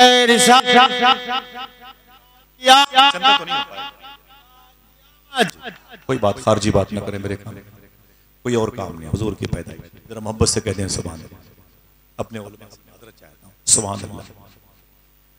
आमीना के लाल आए। अबू आमिर कहते हैं अय अब्दुल मुत्तलिब, अगर आपको जहमत न हो तो हुजूर का चेहरा मुझे दिखा दीजिए। जिसका नाम इतना प्यारा है उसका चेहरा, उसकी आंखें कितनी प्यारी होंगी, उसके लब कितने प्यारे होंगे, उसके रुखसार कितने प्यारे होंगे। जरा प्यार से कह दो सुभान अल्लाह अकबर, अल्लाह अकबर। मेरा इमाम कहता है ना वो शबे मेराज राज, वो सफ़े महशर का ताज, कोई भी ऐसा हुआ तुम पे। जात हुई इंतखाब, वस्फ हुए लाजवाब, नाम हुआ मुस्तफा तुम पे करो। अल्लाह अकबर। मेरा इमाम हुजूर की बात में हाजिर है। सारे अच्छों में अच्छा समझिए जिसे है, उस अच्छे से अच्छा हमारा नबी। सुभान अल्लाह। अबू आमिर कहते हैं कि मुझे दिखा दीजिए। जनाबे अब्दुल मुत्तलिब फिर गए अंदर, बोले अय मेरी बेटी आमिना, अबू आमिर नाम का एक शख्स आया है, तेरे बेटे के चेहरे को देखना चाहता है, इसे लिख लेना। सरकार मुजाहिद मिल्लत के खलीफा हुजूर हबीब मिल्लत ने अपनी किताब जश्न रहमतुल्लाह अलमीन में इसे कोट किया। गिनीज बुक या वर्ल्ड के रिकॉर्ड में दाखिल होता ये नाम, लेकिन ऐसे हजारों रजिस्टर हुजूर के गुलामों की ठोकरों पे पामार। मैं जो बता रहा हूं ये रिकॉर्ड एक ऐसा आलमी रिकॉर्ड है कि अब तक इस रिकॉर्ड को कोई तोड़ ना पाया और सुबह क़यामत तक कोई इस रिकॉर्ड को तोड़ नहीं पाएगा। अबू आमिर कहते हैं कि अय जनाबे अब्दुल मुत्तलिब, मुझे हुजूर को दिखा दीजिए। जनाबे अब्दुल मुत्तलिब अंदर गए और हुजूर को उठा के लाए। अबू आमिर वही कहते हैं हुजूर लाल रंग के बिस्तर को बिछाए, सफेद रंग की चादर को हुजूर ओढ़े हुए थे। सुभान। अभी कुछ लम्हे पहले हुजूर पैदा हुए। सुभान। मेरे आका सल्लल्लाहु अलैहि वसल्लम को देखा चादर में, खुश हो गए। जनाबे अबू आमिर कहते हैं अय अब्दुल मुत्तलिब, अगर जहमत न हो तो हुजूर का चेहरा दिखा, रुख से नकाब उठाओ, बड़ी देर हो गई, माहौल को तिलावत कुरान की हो। सुभान अल्लाह अकबर। जनाबे अब्दुल मुत्तलिब कहते हैं जैसे मैंने हुजूर के चेहरे से नकाब सरकाया, आहिस्ता आहिस्ता चादर हटाई, मैंने देखा कि दिल की दुनिया अबू आमिर की बदलने लगी, तड़पने लगे अबू आमिर। हुजूर की पेशानी देखी तो तड़पे, हुजूर की बीनी शरीफ देखी तो तड़पे, जब हुजूर के लब देखे तड़पे, हुजूर के रुखसार देखे तड़पे और तड़प के बोले, अय अब्दुल मुत्तलिब, इतनी उम्र हो गई है कभी ऐसा हसीन चेहरा नहीं देखा। आवाज आई, देखते भी कैसे, बनाने वाले ने दूसरा मोहम्मद बनाया ही नहीं। नारे तकबीर, नारे रिसालत, शरफ इंसान, नारे रिसालत, सरकार की आमद, दिलदार की आमद। सुभान अल्लाह, सुभान। शरफ इंसान का बनाने के लिए आप आए, फर्श को अर्श बताने के लिए आप आए। जब सरे दश्त न थी कोई शनासा आवाज, हमको कुरान सुनाने के लिए आप आए। अल्लाह अकबर। मेरे आका सल्लल्लाहु ताला अलैहि वसल्लम को देखा तो जनाबे अबू आमिर चीख मार के जमीन पर गिर पड़े। इसे लिख लेना, नोट करना किताबों में, नाम इनका अबू आमिर है। दुनिया का ये पहला आदमी है एक ऐसा काम करने जा रहा है, वो काम उसके बाद से किसी ने नहीं। सुभान अल्लाह, वो उसी के नाम खास है। अबू आमिर ने चीख मारी, जमीन पर गिर पड़े। जनाबे अब्दुल मुत्तलिब हुजूर को लेके अंदर गए, बोले बेटी इसे हुजूर को पकड़ो। अबू आमिर जमीन पर गिर पड़े हैं। जैसे हुजूर को देके वापस पलटे, जनाबे अब्दुल मुत्तलिब कहते हैं कि मैंने अबू आमिर को उठाना चाहा, क्या उठाना, मैं खुद बैठ गया। क्यों? आप फरमाते हैं इसलिए बैठ गया कि मेरी भी चीख निकल गई कि वो अबू आमिर सबसे पहले हुजूर के चेहरे को देख करके अपनी जान देने वाला पहला आशिक रसूल बन गया। जान दी हुई उसी को। हक तो ये है कि हक अदा ना हुआ। सबसे पहले हुजूर की आंखें देख के अपनी जान देने वाले आशिक रसूल का नाम था हजरत अबू आमिर। जरा उनके नाम पे सुभान अल्लाह, सुभान अल्लाह। हुजूर थे कैसे, प्यार से बताओ। कुरान में वमा अरसलनाका इल्ला रहमतल लिल आलमीन, वो रहमत बना के भेजे गए। क्या बना के? रहमत समझते ना भाई, रहमत, रहमत बोले वो मेरी बेटी रहमत साबित हुई, मेरा बेटा रहमत साबित हुआ। ख्वाजा कड़क अब्दाल शाह की बारगाह पूरे इलाके के लिए रहमत साबित हुई और हुजूर पूरी कायनात के लिए रहमत साबित हुई। मैं बता दूं हुजूर कैसे रहमत साबित हुए। दिक्कत तो नहीं हो रही है? इतनी मोहब्बत से आप सुन रहे हैं रात के इतनी हिस्से में, मुझे तो बहुत सुकून है। बस ये कि थोड़ा सा बैठे रहिएगा। कोई खेल कूद मैं नहीं करता अपनी गुफ्तगू में, तो मैं चाहता हूँ कि उसी अंदाज में आप बैठे। सुने मेरी माँ बहनों, सुनो, अल्लाह तुम्हारे भी कदम में खूब बरकतें अता फरमाए। आमीन कह दो। सुभान अल्लाह। हुजूर रहमत बन के आए, प्यार से कह दो। कुरान कहता है तो साबित भी करना पड़ेगा ना कि रहमत कैसे है। मेरे आका सल्लल्लाहु अलैहि वसल्लम मदीने शरीफ में बैठे हुए हैं। हुजूर के एक सहाबी हैं, उनका नाम है हजरत आसिम, ऐन अलिफ स्वाद मीम, हजरत आसिम। क्या नाम है? तवज्जो है, क्या नाम है? हजरत आसिम। बड़ी दर्दनाक कहानी है। जनाबे आसिम से हुजूर ने कहा, आसिम तुमने कलमा कब पढ़ा था? बोले मक्के शरीफ में। बोले तो मक्के के हो, वहां से यहाँ आए हो, मुहाजिर हो? बोले जी हुजूर। तो हुजूर ने फरमाया, आसिम जब तुम जिहालत के दौर में थे, काफिरों मुशरिक के साथ, कुफ्र के साथ थे, तो उस दौर की कोई दास्तान, जिहालत के दौर का कोई वाकया तुम्हें याद है? अगर याद हो तो बताओ। जनाबे आसिम ने कहा, हुजूर माफी चाहता हूँ, आप मुझसे न पूछें जिहालत के दौर का वाकया, आप मुझसे न पूछें। मेरे आका फरमाते हैं, आसिम बताओ। वो कहते हैं, हुजूर माफी चाहता हूँ, मुझसे न पूछें, बड़ी दर्दनाक कहानी है। मेरे आका फरमाते हैं, आसिम बयान करो। तो मेरी माँ बहनों सुनो, आज तुम्हें ज्यादा खुश होना चाहिए कि हुजूर के आने से तुम्हारा ईमान भी बचा है, तुम्हारी जिंदगी भी सही। खुदा की कसम। जनाबे आसिम कहते हैं, हुजूर आपको तकलीफ होगी। मेरे आका फरमाते हैं, बयान करो। जनाबे आसिम कहते हैं कि हुजूर मेरी शादी मक्के में हुई, नई नबीली दुल्हन मेरे घर पे आ गई, मैं उसके साथ रातें गुजारता था। 1 साल के बाद मेरे घर में बच्ची पैदा हुई। उस वक्त बेटियों का पैदा होना बड़ा जुर्म था। बेटियों को मार के नहीं दफन करते थे, जिंदा दफन करते थे। आज भी मक्के शरीफ में वो एरिया है जिसे मकबरतुश शिबका कहते हैं। जमजम टावर के बगल में दारुत तौहीद बिल्डिंग है। दारुत तौहीद बिल्डिंग के बगल में एक कुबरी है जो बिन लादेन की तरफ जाती है। उसी कुबरी पे चढ़ोगे, ब्रिज बोलते हैं, ब्रिज कुबरी बोलते हैं। चढ़ोगे तो दाएं तरफ आपको नीचे एक बड़ा प्लाट नजर आएगा।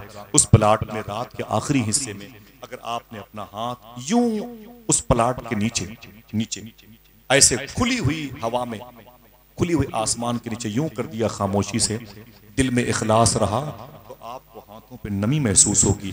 नीचे उन बच्चियों की कब्रें हैं जिनको जिंदा दफन किया गया। आज भी रात के आखिरी हिस्से में उन बच्चियों की कब्र पे इतनी रहमतें बरसती हैं कि कुछ लम्हे के बाद आपको अपने हाथों पे नमी महसूस होगी। समझ रहे हैं आप? ये 12 मैंने करके देखा है, 12 मैंने हाजिरी दी, अल्हम्दुलिल्लाह रब्बिल आलमीन। जब जाना तो जाना जरूरी इंशाअल्लाह। बोले मेरी माँ बहनों तुम भी वहां पर जाना इंशाअल्लाह। बोले हाँ मालूम है। जनाब आसिम कहते हैं मैं बैठा था, मैंने कहा देखिए अगर बेटा पैदा होगा तो इसे पाल लूंगा, बेटी पैदा हुई तो इसे मार दूंगा। इतनी नफरत थी बेटियों से, अल्लाह अकबर। आज अगर कोई बाप अपनी बेटी को मारता है तो दिल कहता है इससे कह दूं बेटा तू जहालत के दौर का है, तू अभी का नहीं है, तू 2000 साल पहले का। हाँ तो अपनी बच्चियों को तमाचे मारता है, तुझे शर्म नहीं आती? बच्चियां कितनी प्यारी होती। मूसा अलैहिस्सलाम से अल्लाह ने से उनकी बातें हुई। अल्लाह ने फरमाया मूसा कोई सवाल? तो बोले मेरे मौला जब तू किसी बंदे से बहुत ज्यादा खुश होता है तो उसे जाहिर कैसे करता है? इन्हीं से मूसा अलैहिस्सलाम से अल्लाह ने फरमाया था जब मैं किसी बंदे से बहुत ज्यादा खुश होता हूँ, बहुत ज्यादा, तो उसके यहाँ मैं बेटियां पैदा करता हूँ। इतनी बड़ी नेमत होती हैं बेटियां। तुम्हारे घरों से चली जाती हैं, शादी के बाद क्या लेके जाती है? तुमसे तो वो कुछ मांगती भी नहीं है। तुम्हें रोना चाहिए कि आज से हमारा हक जो बेटी पे था वो खत्म हो गया। समझे बेटियां कितनी प्यारी होती है, समझ रहे हैं आप? लेकिन अफसोस है कि लोग अपनी बच्चियों को तमाचे मारते हैं, गालियां देते हैं, अपनी बच्चियों के सामने बुरी बातें करते हैं, अपनी बीवियों के चेहरे पर तमाचे मारते हैं। अल्लाह। जनाब आसिम उसी जहालत के दौर में थे। कहते जब बच्ची पैदा हुई तो पहला आवाज आई आसिम तेरे घर में पहली बेटी पैदा हुई। गुस्से में लाल पीला हो गया। कहते अंदर गया, मैंने क्या देखा? मेरी बीवी की ब्लीडिंग, खून ही खून निकला हुआ, पूरे कमरे में बदबू फैली हुई थी। और मेरी छोटी सी बच्ची अभी कुछ मिनट पहले पैदा हुई, चांद जैसी बच्ची थी, मेरी बीवी की गोद में थी। अंदर गया मैंने यूं अपना हाथ करके उसे दबोचा जोर से। जब उसे जोर से दबोचा तो उसकी आंखें बाहर निकल आई। जनाब आसिम कहते हुजूर रोने लगे। बोले फिर? जनाब आसिम कहते हुजूर मैं क्या बताऊंगा। मैंने उस बच्ची को लिया, फावड़ा लिया, जाके उसमें उसको दफन कर दिया। 2 साल के बाद फिर मेरी बीवी उम्मीद से हुई थी, फिर औलाद पैदा होने वाली थी। जब औरतें आ गई डिलीवरी वाली तो मैं दरवाजे पर बैठा था। मैंने कहा बेटा पैदा हो तो खुशखबरी सुनाना, बेटी पैदा हो तो फावड़ा रखा हुआ है। जनाब आसिम कहते हैं कि 2 साल के बाद फिर मेरे घर में बेटी पैदा हुई।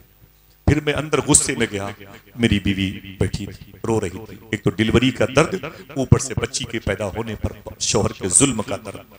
आसिम कहते हैं हुजूर मैं अंदर गया, मैंने फिर हाथ बढ़ाया, जब दबोचा ना जोर से अपनी बच्ची को, उसके मुंह से खून निकल आया। मेरे हाथ पे ची ची करती हुई मर गई। मेरी बीवी तड़पती रही, कहाँ ले जाता है आसिम, क्यों मारता है?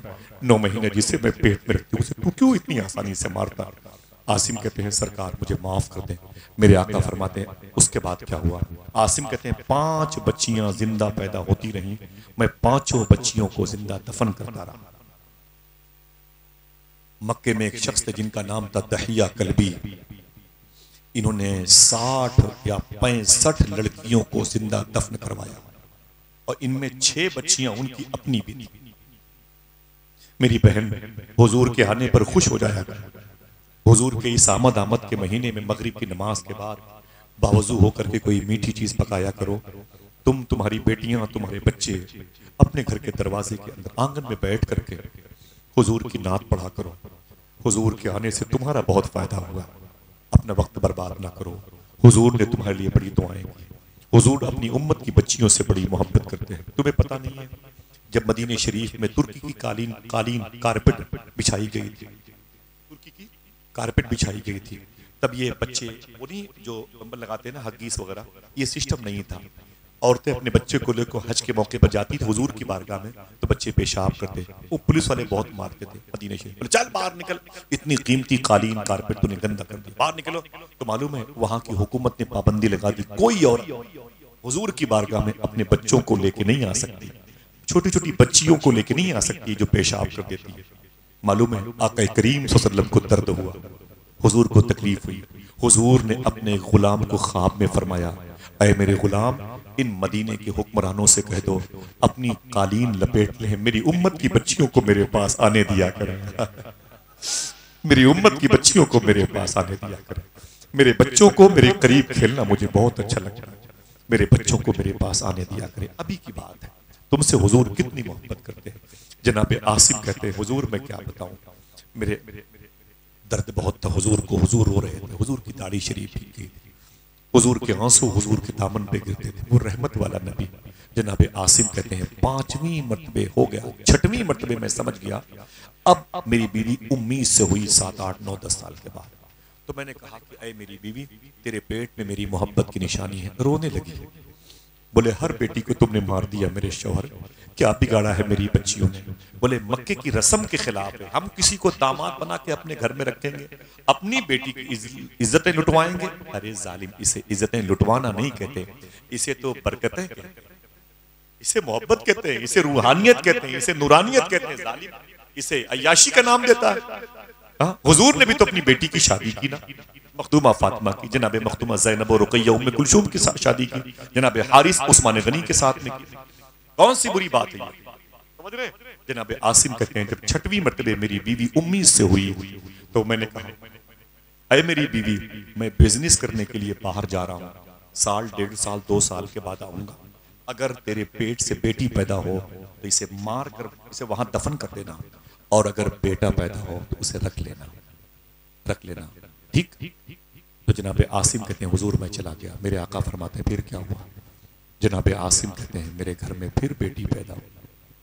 मैं बाहर था, मेरी बीवी ने जब देखा तो उसकी परवरिश कर ली, मेरी बीवी ने उसे पालना चाहा, मेरी बीवी ने उसे प्यार किया। जब वो बच्ची आहिस्ता आहिस्ता 1.5-2 साल की हुई, सुभान अल्लाह, जनाब आसिम कहते हैं हुजूर ने कहा फिर क्या हुआ? मैंने कहा आका जब वो बच्ची 1.5-2 साल की हुई, मुझे क्या पता, मैं तो बाहर था, मैंने खबर भेजी अपनी बीवी को मैं आने वाला हूँ। मेरी बीवी की सहेली बेटी थी, बोले तेरा शौहर आने वाला है, खुश हो जा। तो मेरी बीवी रोने लगी। तो उसने कहा रोती क्यों है? तेरा शौहर आने वाला है, तेरा सुहाग तेरे घर आएगा। तो आसिम कहते हैं मेरी बीवी ने कहा मुझे डर लग रहा है कहीं मेरी इस बेटी को फिर न जिंदा दफन कर। बोले कोई बात नहीं, इसे रख लो। तो जनाब आसिम कहते हैं मेरी बीवी ने क्या किया, एक मशवरा किया आपस में, इस लड़की को पड़ोस के हवाले कर दिया जाए। समझ गए? इस बच्ची को पड़ोस के हवाले कर दिया जाए, ना बताया जाए कि ये बच्ची मेरी है, झूठ बोला जाए, फिर कभी 2-4 महीने साल भर के बाद देखा जाएगा। हुजूर फरमाते फिर क्या हुआ? जनाब आसिम कहते हैं मैं घर पे गया, मैंने दरवाजे पे दस्तक दी तो मेरी बीवी निकल के आई, उसका चेहरा उतरा हुआ था। मैंने कहा कि क्या बात है? बोले कुछ नहीं, आप सलामत है, घर पे आए। मुझे उसने कहा आप खाएं, आराम करें। कहते हैं जनाब आसिम मैं अभी खाना खा रहा था, वो बच्ची मेरे घर में आ गया। घर में क्यों ना आती, वो घर तो उसी का, सही है कि नहीं? घर तो उसी का था। तो मैंने कहा ये कौन है? मेरी बीवी ने कहा ना ना आप नाराज मत हो, ये पड़ोस की बच्ची है। बोले भगाओ इसको यहाँ से। तो मेरी बीवी ने चुपकार करके अपनी बेटी को, बेटी जाओ जाओ जाओ, पड़ोसन से कहा इसको ले जाओ अपनी बेटी को, वो लेके चली गई। मेरी बीवी दुपट्टे में रोया करती थी, आंसू पोंछती थी। मेरी बेटी का क्या होगा जिसे मैंने खून पिला के 1.5-2 साल गुड़िया जैसी मेरी बेटी कहीं मारी न जाए। रोज डरती थी, रोज मरती थी, रोज जिंदा होती थी। जनाब आसिम कहते हैं फिर सुबह हुई ना, फिर मैंने देखा वही बच्ची मेरे घर पे आ गई। फिर मैंने डांटा तो फिर भाग गई, फिर दोपहर फिर मेरे घर आ गई, फिर डांटा तो फिर भाग गई। ऐसे वो भागती आती भागती। मैंने एक दिन क्या देखा, मैं सो रहा था, जब मेरी आंख खुली तो मैंने क्या देखा, वही लड़की जो 1.5-2 साल की थी मेरी बीवी के कपड़े के पीछे, दुपट्टे के पीछे छुप छुप कर मुझे देख रही थी, मेरी तरफ देख रही। देखती भी क्यों ना, बच्ची जानती थी कि मेरे बदन में जो खून है वो इसी का, मैं इसी की औलाद। मेरी तरफ बच्ची का देखना था कि जनाबे आसिम कहते हैं आका मैंने भी उस बच्ची की तरफ देख लिया मोहब्बत की निगाह से। बच्ची डर गई। मैंने अपनी बीवी से कहा इस बच्ची को यहाँ लाओ। वो करीब आई, डर रही थी। मैंने कहा ना ना ना यहाँ। जब बैठ गई तो मैं खाना खाने के लिए उठा, तो मैंने अपने हाथों से उस बच्ची को भी खिला दिया। बच्ची जब पहली मरतबे मेरे हाथों से खाना पाई तो खुश हो गई। मेरी बीवी रोने लगी। बोले रोते? बोले कुछ नहीं, मुझे उस बच्ची के करीब बैठने पर मुझे अपनी 5 बच्चियां याद आई। मैंने कहा अरे मेरी बीवी, अगर ये बच्ची अपनी होती तो इसे पाल ले। बच्चियां कितनी प्यारी होती, दिल पे हाथ रख के बताना, झूठ बोलता हूं मैं तो जूते निकाली। जब आप अपने घर जाते हैं 2 साल की बच्ची आपसे लिपट के बोलती अब्बू, तो आपकी थकावट दूर होती है कि नहीं दूर होती? सब हो घर में खुदा की कसम, मगर बेटी ना हो तो घर अच्छा लगता नहीं। सारी बहारें बेटियों की वजह से। मेरे आका अपनी बेटी से बड़ी मोहब्बत फरमाते थे। मखदूमा फातिमा को हुजूर ने अपने घर के करीब रखा। बेटियां ना हो तो घर सूना लगता है। हाँ, अल्लाह अल्लाह जिसके कोख खाली है, अल्लाह उसको मखदूम कायनात के सदके में भर दे, आमीन। दिल से आमीन कहते हैं। जनाब आसिम कहते हैं कि मैं उस बच्ची से फिर मोहब्बत करने लगा। मक्के के बाजारों में जाता, उसके लिए खिलौने लाता था, उसके लिए कपड़े लाता था और पड़ोस के यहाँ बेचता था। जब खाने के लिए बैठता तो उसे खिलाता था। जनाब आसिम कहते हैं कि हुजूर मैं क्या बताऊं, मैं अपने सीने पे उसे रख के सुलाता था, इतना सुकून मिलता था। वो क्या सोती, उससे पहले मैं खुद सो जाया करता। बेटी मेरे सीने पर होती थी, मुझे बड़ी राहत मिलती थी। मैंने उससे बड़ा प्यार किया, बड़ा प्यार किया। जनाब आसिम कहते हैं लेकिन कब तक कब तक कब तक। एक दिन मैंने अपनी बीवी से कहा, ऐ मेरी बीवी, 5 बच्चियों को मैंने मारा, अगर वो बच्चियां आज मेरे घर में होती तो हर तरफ बरकत ही बरकत। मेरी बीवी रोने लगी। कहा ये बच्ची भी तो है पड़ोस की, पड़ोस से बोल दे अपनी ये बेटी मुझे दे दे। जनाब आसिम कहते हैं पड़ोसन से बोल ये बेटी मुझे दे दे। तो उनकी बीवी ने कहा मैंने समझा कि अब ये मेरा शौहर इस बेटी की मोहब्बत में गिरफ्तार हो चुका। तो मैंने देखा कि जब लोहा गर्म है तो मैंने हथौड़ा मार दिया। मैंने कहा, अय मेरे शौहर, आप इस बेटी से मोहब्बत करते हो? उसने कहा हाँ। तो मैंने कहा खुश हो जाओ, ये तुम्हारी ही बेटी है, ये पड़ोस की नहीं तुम्हारी ही बेटी है। इतना सुनना था कि मेरे शौहर की आंखें फट गई। बोले मेरी बेटी है? उसे सीने से लगा के खूब रोए। बोले ऐ मेरी बेटी माफ कर, तेरी 5 बहनों को जिंदा दफन मैंने इन्हीं उंगलियों से की। बड़ी सुकून की चीज है तू, बहुत राहत देने वाली है। मुझे क्या पता बच्चियां बड़ी होकर कितना सुकून देती। जिनकी औलादे नहीं है उनसे पूछो, उनकी बीवी बिग बाजार से गुड़िया खरीद करके लाती है। ऐ लोगों, तुम्हारे घर में बेटियां हैं तो किसी की गरीब बच्चियों से नफरत न करो, और किसी की कोख खाली है तो दुआ करो अल्लाह उसको भी अम्मी आमिना के सदके में भर दे। हाथों को उठा के आमीन कह दो, दिल से आमीन कह दो, कबूलियत का वक्त है। हुजूर फरमाते फिर क्या हुआ? जनाब आसिम कहते हैं मैंने कहा ना ना ना ना ना, किसी को बताना नहीं कि मैं बेटी पालता हूँ, किसी को बताना नहीं मैं बेटी पालता हूँ। लेकिन कब तक कब तक कब तक? ये बात 2-4 महीने में लीक कर गई, फैल गई मक्के में। जनाब आसिम कहते हैं मुझे टपोरी उचक के लोगों ने बुलाया, इधर आओ। मैं बैठ गया। क्या बात है? बोले जालिम कहीं के आसिम, पकड़ लिया मेरी मेजॉरिटी के लोगों ने। बोले 5 बच्चियों को मार चुका है, पता चल गया है तू बच्ची पालता है। खबर फैल गई, अब परेशान हो गए।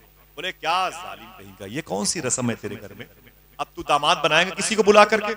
हाँ? अपने घर में बेटी पालता है, ये क्या तरीका है? बाप दादा की रस्मों से दूर हो गया है।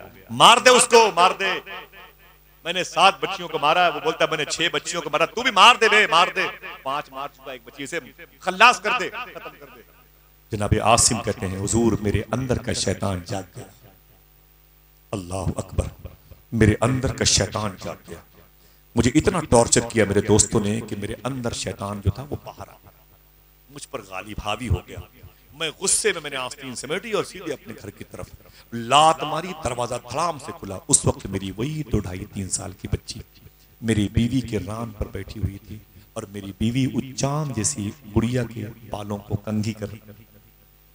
जैसे मेरे इस गुस्से वाले तेवर को देखा मेरी बच्ची भी डर गई। मेरी बीवी, क्या हुआ? मैंने कुछ नहीं। मैं दौड़ करके गया, सीधे अपनी बीवी की गोद में हाथ डाला और अपनी उस 3 साल की बच्ची के बालों को पकड़ा और पकड़ करके उसे खींचा तो वो बच्ची मेरे हाथों में ची ची करके तड़प। अब्बू क्या हुआ? मैंने कुछ नहीं। मैंने फावड़े कुदाल उठा लिया। मेरी बीवी समझ गई कि मार देगा मेरी बेटी। इतनी बड़ी करके मैंने इसे रखा है, अब तक बचा के संभाल के रखा, आज मार देगा। तो मेरी बीवी ने आका मेरे पैरों को पकड़ लिया। ऐ मेरे शौहर, मुझे छोड़ दो, मुझे छोड़ दे, मेरी बच्ची को छोड़ दे। मैं इस घर पे नहीं रहूंगी, मैं चली जाऊंगी मक्के से बाहर।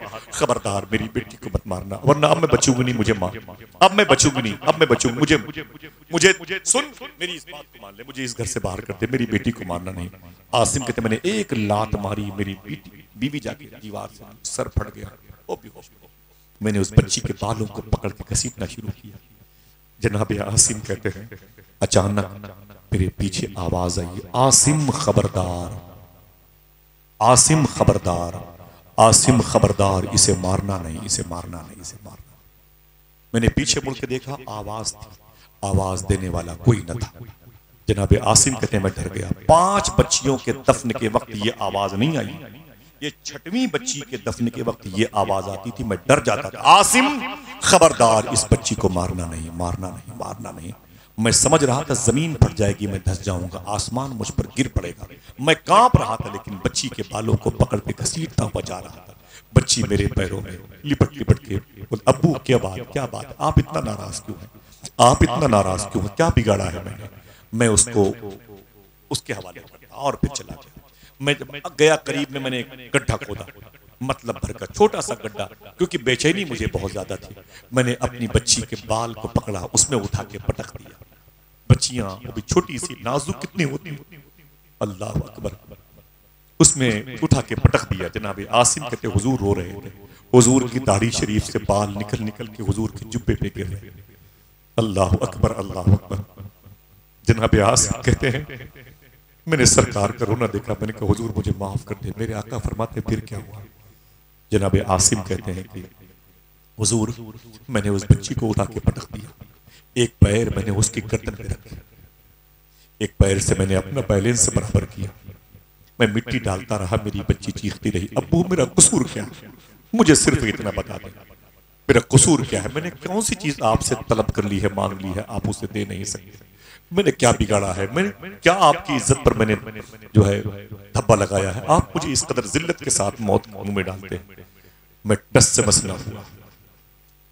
जनाब आसिम कहते हैं हुजूर जब मेरी बेटी समझ गई कि अब मिट्टी मेरे चेहरे पर आने वाली है, तो उसने अपनी तुतली जबान से लड़खड़ाते हुए, खुली हुई फटी हुई आंखों से अल्लाह की बारगाह में कुछ जुमले कहे थे।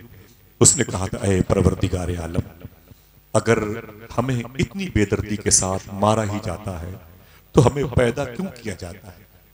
हमने तो तुझसे कहा नहीं कि मुझे पैदा कर। इस मैदान में छोटी छोटी बच्चियों की लाशें तड़पी हैं। ऐ मेरे मौला, क्या कसूर है इस सिनफे नाजुक का? ये फूलों की पत्तियों से डर जाने वाली बच्चियां, तेज हवा चलती है तो दीवारों से लिपट जाती है, शोहर डांटता है तो पूरे पूरे हफ्ते खाना नहीं खाती है, दिल इनका इतना नाजुक होता है। बाप की बीमारी की खबर सुन के जब वो पानी पीती हैं तो पूरे पूरे महीने अपने ससुराल में रोती हैं कि मुझे तो पानी मिल गया है, पता नहीं मेरे बाप को पानी मिला कि नहीं मिला। इतनी नर्म तबीयत की बेटियां होती हैं। आसिम कहते हैं सरकार क्या बताऊं, मेरी बच्ची कहती थी, ऐ मेरे मौला मेरा कसूर क्या है, मुझे क्यों पैदा किया, और अगर मुझे पैदा किया गया है इस जुल्म के मुकाबले में, इस जुल्म को बर्दाश्त करने के लिए, तो ऐ मेरे मौला तुझको तेरी रहीमी का वास्ता कोई ऐसा है तेरे कुर्बे खास में जिसके लिए तूने दुनिया बनाई है, अगर है तो मेरे मौला अब उसको भेज दे, अब भेज दे मेरे मौला जमीन पर, जो जुल्म की कलाई को मोड़ करके बच्चियों को उनकी इज्जतों का मुहाफिज अता करने वाला बना दे। ऐ मेरे मौला भेज दे अपने कारखाने कुदरत से कोई ऐसी शख्सियत जो बेवा के सर का आंचल बन जाए, जो यतीमों का सहारा बन जाए, जिसे कोई सीने से न लगाए उसे वो सीने से लगाए। ऐ मेरे मौला भेज दे कोई ऐसा इंसान। इतना कह के मेरी बच्ची मर गई, दफन हो गई, मेरी बीवी घर से बाहर चली गई, मेरा घर उजड़ गया। आसिम कहते हैं सरकार कदम चूम करके आसिम कहते हैं, ऐ मेरे आका मैंने खुदकुशी करने का इरादा कर लिया था, वो तो अच्छा हुआ आप मिल गए, आपका चेहरा देखा, इस्लाम कबूल कर लिया। दिन रात जब वो बच्ची की चीख याद आती है तो बहुत बेचैनी होती है। मुझे सिर्फ इतना बता दें कि मेरे वो गुनाह अल्लाह माफ करेगा कि नहीं। हुजूर ने फरमाया वो कुफ्र के दौर के क्राइम थे, अल्लाह जरूर माफ करेगा। अब जनाब आसिम का एक सवाल, अल्लाह फरमाता है मैंने अपने हबीब को रहमतल लिल आलमीन, वर्ड के बाद यस लगा हुआ है, आलम के बाद आलमीन लगा हुआ है, यानी सारी दुनिया के लिए रहमत बना के भेजा है। वो रहमत है कैसे? सुभान अल्लाह। एक जुमले में देखें आप, ये सवाल बना है, अगर दिल कहे तो इस जुमले को सुन के मोहब्बत भरी आवाज बुलंद कीजिएगा सुभान अल्लाह की। इतनी बड़ी कहानी इतनी देर तक सुनाने का मकसद क्या है, रीजन सबब क्या है? जनाब आसिम कहते हैं 5 बच्चियों को जिंदा मैंने दफन किया, 5 बच्चियों को जिंदा मैंने दफन किया है, लेकिन वो जो आवाज 6वीं बच्ची के दफन के वक्त आई थी, वो आवाज इससे पहले नहीं आई थी, वो आवाज इससे पहले नहीं आई थी, इससे पहले नहीं आई थी। मेरे आका मुझे सिर्फ इतना बता दें, वो 6वीं बच्ची के बाल को पकड़ के लेके जा रहा था, तब वो आवाज आती थी, आसिम खबरदार इसे मारना नहीं, आसिम खबरदार इसे मारना नहीं, आसिम खबरदार इसे मारना नहीं। आसिम रोक के बोले हुजूर मुझे सिर्फ इतना बता दीजिए वो आवाज किसकी थी जो 6वीं बच्ची के दफन होने के वक्त आ रही थी। सुभान अल्लाह। हाँ, इस आवाज को सुन के आवाज बुलंद करेंगे इंशाअल्लाह। दिल कहे तो सरकार की आमद मरहबा के नारे भी लगाइएगा। पहले सवाल सुनो, जनाब आसिम ने कहा था हुजूर सिर्फ इतना बता दीजिए, वो छठवीं बच्ची के दफन करते वक्त ये आवाज क्यों आई थी? मेरे आका ने रो के फरमाया था, अय आसिम वो आवाज इसलिए आई थी, उस वक्त मैं मक्के शरीफ में पैदा हो चुका था। उस वक्त मैं मक्के शरीफ, अल्लाह अकबर, अल्लाह अकबर।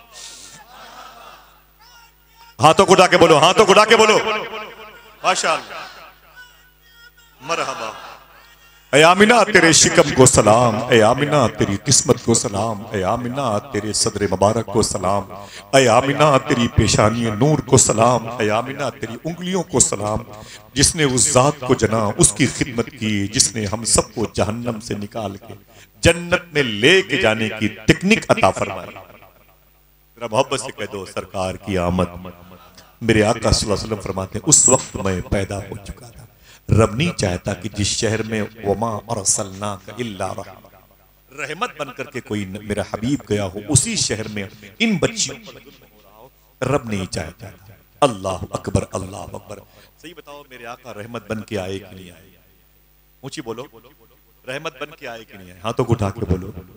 खुदा की कसम 1:10 से ज्यादा हो रहे हैं, आपका चेहरा क्यों मुस्कुरा रहा है? उसी रहमत की वजह से। वरना काहे बैठो, घर नहीं है आपके पास में, और पंखे नहीं घर में, आपके कूलर नहीं घर में। कितने लोग हैं जिनके घरों में एसी लगी होगी, सब छोड़ छाड़ के बैठे हैं, क्योंकि वो जानते हैं कि रहमत वाला नबी इसी महीने में आए। खुदा की कसम, वो न होता तो घरों में पंखे न होते, वो न होता तो एसी न होती, वो न होता तो हमारे हाथों में गर्म गर्म हवाओं को जारी करने वाले आलात होते। वो है तो कल्ब को सुकून मिल रहा है, वो है तो दिल को राहत मिल रही है। आज हम बैठने का सलीका पाए हैं तो आमीना के लाल की वजह से। अल्लाह के नबी सल्लल्लाहु अलैहि वसल्लम पैदा हुए। जरा मोहब्बत से कह दो मेरे सरकार।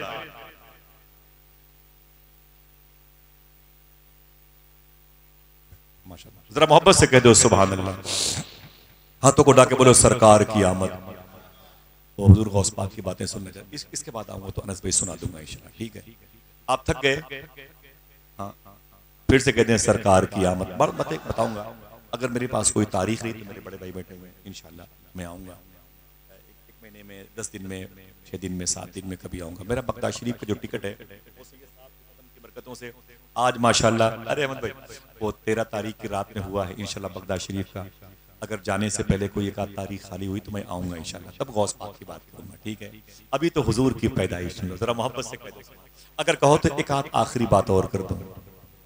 कोई कह दे सुभान अल्लाह, आऊंगा इंशाल्लाह। अहमद भाई आऊंगा, सुभान अल्लाह, सुभान अल्लाह।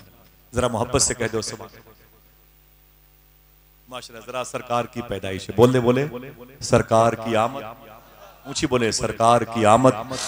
देखिए मेरे आका 7 दिन के जब हो गए ना, तो हुजूर के घर में मक्के शरीफ से 200 किलोमीटर का फासला तय करके एक बड़ी पुरानी ऊंटनी पर बैठ के एक बूढ़ी औरत आई, जिसको दुनिया हजरत हलीमा कहती है।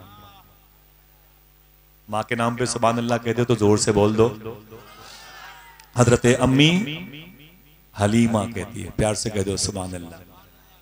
बकी शरीफ में जहाँ एक तरफ मखदूमा फातिमा आराम कर रही हैं, इमाम ज़ैनुल आबदीन आराम कर रहे हैं, इमाम बाक़िर, इमाम जाफ़र सादिक आराम कर रहे हैं, वहीं पर एक तरफ अम्मी हलीमा भी आराम। अम्मी हलीमा के शौहर का नाम था हजरत हारिस।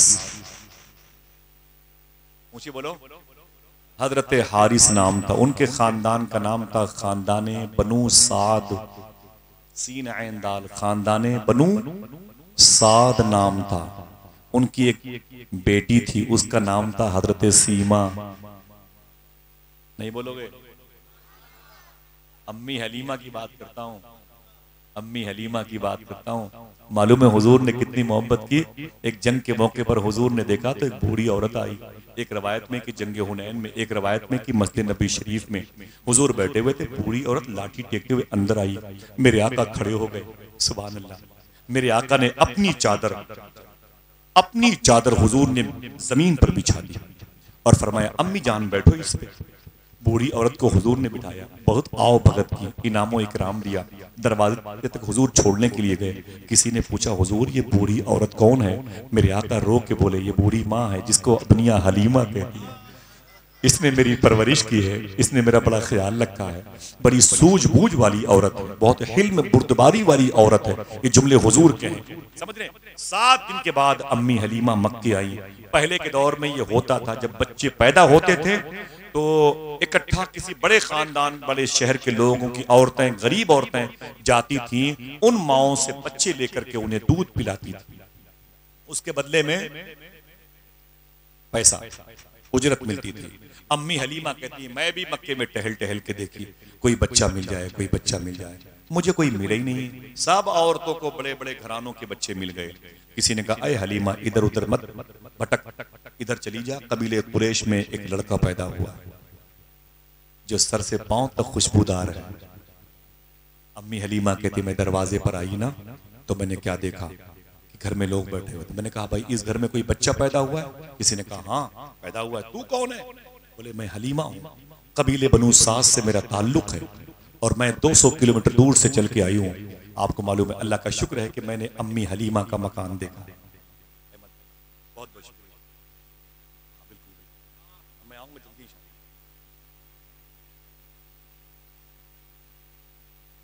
परसों मुझे जाना है फैजाबाद पे, जाऊँ नहीं मजलिस है, आऊंगा इंशाल्लाह बाद में। आपकी बात है, जल्दी इंशाल्लाह। ठीक, जरा मोहब्बत से बोले सरकार की आमद। थक गए आप लोग? कोई है जो जोर से बोले सरकार की आमद? बातें खत्म है, माशाअल्लाह।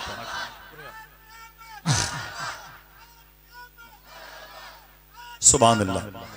अम्मी हलीमा कहती है, मैंने कहा कि अय अब्दुल मुत्तलिब, अय अब्दुल मुत्तलिब, वो बच्चा मुझे दिखा दीजिए जो आप यहाँ पैदा हुआ है। सुभान अल्लाह बोले। थक गए? थक गए? मेरे घर पे गए थे वफान में, कहा हाँ ये मेरे घर पे गए थे, मेरी डायरी मंगवा के देखी तो तारीख अपने हाथ से लिखी। हाँ जल्दी में तारीख नहीं किसी को, अपने लोग हैं, घर के लोग हैं, और इसी बहाने आप जैसों से मुलाकात हो जाए। लेकिन गुफ्तगू को आप कदर की निगाह से देखते रहोगे तो मैं आता रहूंगा, ठीक है? हो जाएगा, बस सुन लिया। मैं अपने घर की बात नहीं करता, जब भी बात करता हूँ तो सूफी सुल्तान मियाँ के तुफैल में गौस पाक के दादा की बात करता हूँ। बस मेरा मिशन है, मुझे अच्छा लगता है। आप जैसे लोग हों तो हर जगह आपको साथ लेके चलो। अल्लाह आप सबको सलामत रखे, इन आस्थानों को सलामत रखे। सुने, अम्मी हलीमा कहती हैं, मैंने कहा कि मुझे वो शहजादा दिखाएं जो आपके यहाँ पैदा हुआ।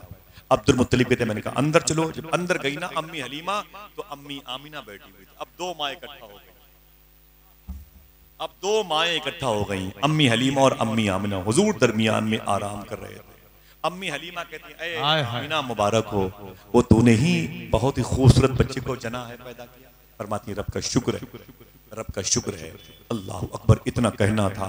अम्मी हलीमा कहती है, अय आमिना जरा वो बच्चा मुझे दिखा दो सही जो बच्चा तेरे घर में पैदा हुआ। और मैंने ये सुना है आमिना, जुमला सुनिएगा भाई, मैंने ये सुना है आमिना, मुझसे मेरे आने से पहले कई और औरतें तुम्हारे घर में आई थी, लेकिन ये पता किया कि जो पैदा हुए हैं मोहम्मद उनके बाप नहीं है, वो यतीम बन के पैदा हुए हैं, तो पैसा क्या देंगे, इसलिए वो वापस चली गई। किसी ने तुम्हारे बेटे को कबूल नहीं किया। अम्मी आमिना ने फरमाया, खबरदार हलीमा, चुप चुप, ऐसी बात मत करना कि किसी औरत ने मेरे बेटे को कबूल नहीं किया। मेरे बेटे ने किसी औरत को कबूल नहीं किया। सुभान अल्लाह, मेरे बेटे ने किसी को कबूल नहीं किया। सुन हलीमा। अम्मी हलीमा कहती हैं, मेरी बहनों सुनो, अम्मी हलीमा कहती हैं, मैंने कहा मुझे दिखाइए जैसे मैंने हुजूर को लिया अपने दामन में। अब ये माँ हो गई, अब ये माँ हो गई, जुमला सुनिएगा, अब ये माँ हो गई। अम्मी हलीमा कहती हैं, जैसे मैंने हुजूर को अपने दामन में लिया, मैंने अपना लिबास उठा दिया, मैंने अपना लिबास उठा दिया और अपने दाहिने पिस्तान का दूध मुबारक हुजूर को पिलाना शुरू कर दिया। सुभान अल्लाह, सुभान अल्लाह, हाथों को उठाएं, हाथों को उठाएं। सुभान अल्लाह। हुजूर को अम्मी हलीमा ने सबसे पहले अपने किस पिस्तान मुबारक का दूध पिलाया? दाहिना। ऊंची बोले भाई, दाहिना। अम्मी हलीमा ने दाएं पिस्तान का, याद रहेगी बातें, दाएं पिस्तान। लेकिन जब हुजूर को दाएं पिस्तान का अम्मी हलीमा दूध पिला चुकी तो हुजूर को उन्होंने बाएं पिस्तान का दूध पिलाना चाहा तो हुजूर ने इनकार कर दिया। हुजूर ने इनकार कर दिया। हुजूर से मदीने में पूछा गया, अय आका, आपने अम्मी हलीमा के एक पिस्तान का दूध पिया था, दूसरे का इनकार कर दिया था। हुजूर ने फरमाया था कि मेरी सगी माँ का नाम आमिना है और मेरी दूध पिलाने वाली माँ का नाम हलीमा है। हलीमा के शौहर है हारिस। हारिस की एक बेटी है जो हलीमा मियाँ बीवी, उसका नाम है सीमा, वो 6-7 साल की थी। अम्मी हलीमा और उनके शौहर से उनके घर में 1 साल के आसपास एक बेटा था जिसका नाम था अब्दुल्ला। हुजूर फरमाते हैं मैंने एक पिस्तान का दूध इसलिए छोड़ दिया कि कम से कम अम्मी हलीमा का बेटा भी तो पेट भर दूध पी ले।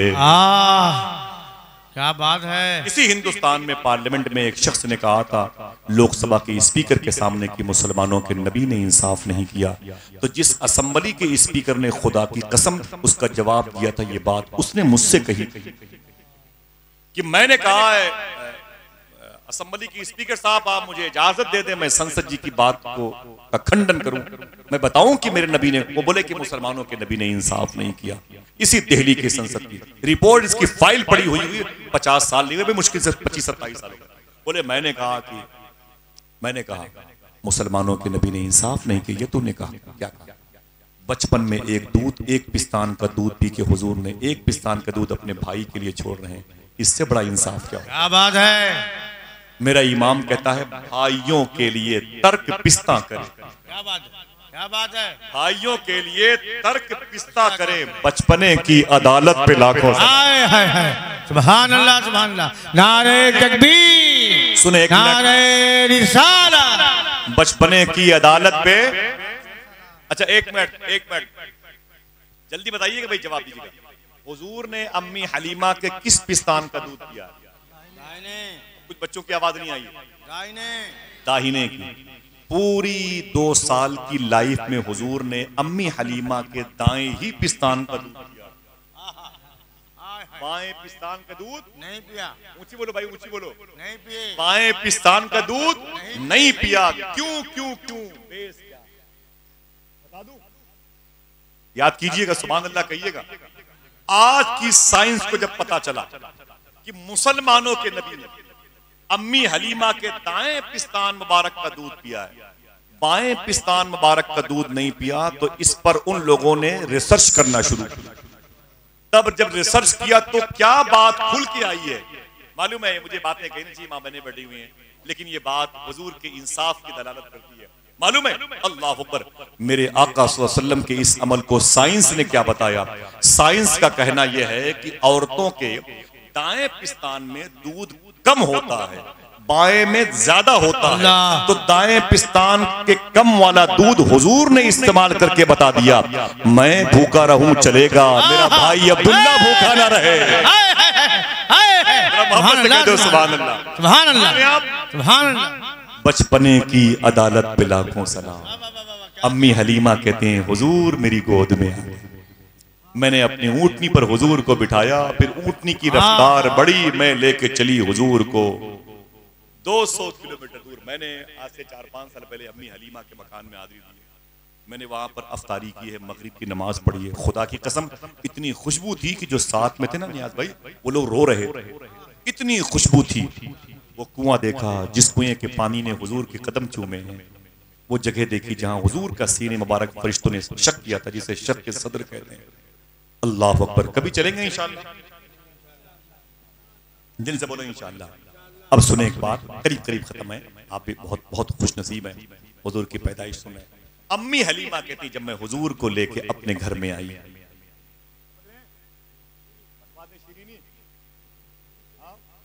अभी नहीं क्या मतलब है क्या? दोस्त बैठे हुए माशाअल्लाह, मोहब्बतें हैं, जरा प्यार से कह दो सुभान अल्लाह। अम्मी हलीमा कहती हैं जब मैं हुजूर को लेके अपने घर में आई तो मैंने क्या देखा? मेरे घर के आंगन में एक खजूर का पेड़ था, वो कई महीनों पहले खुश्क हो गया, मुरझा गया था, मर गया।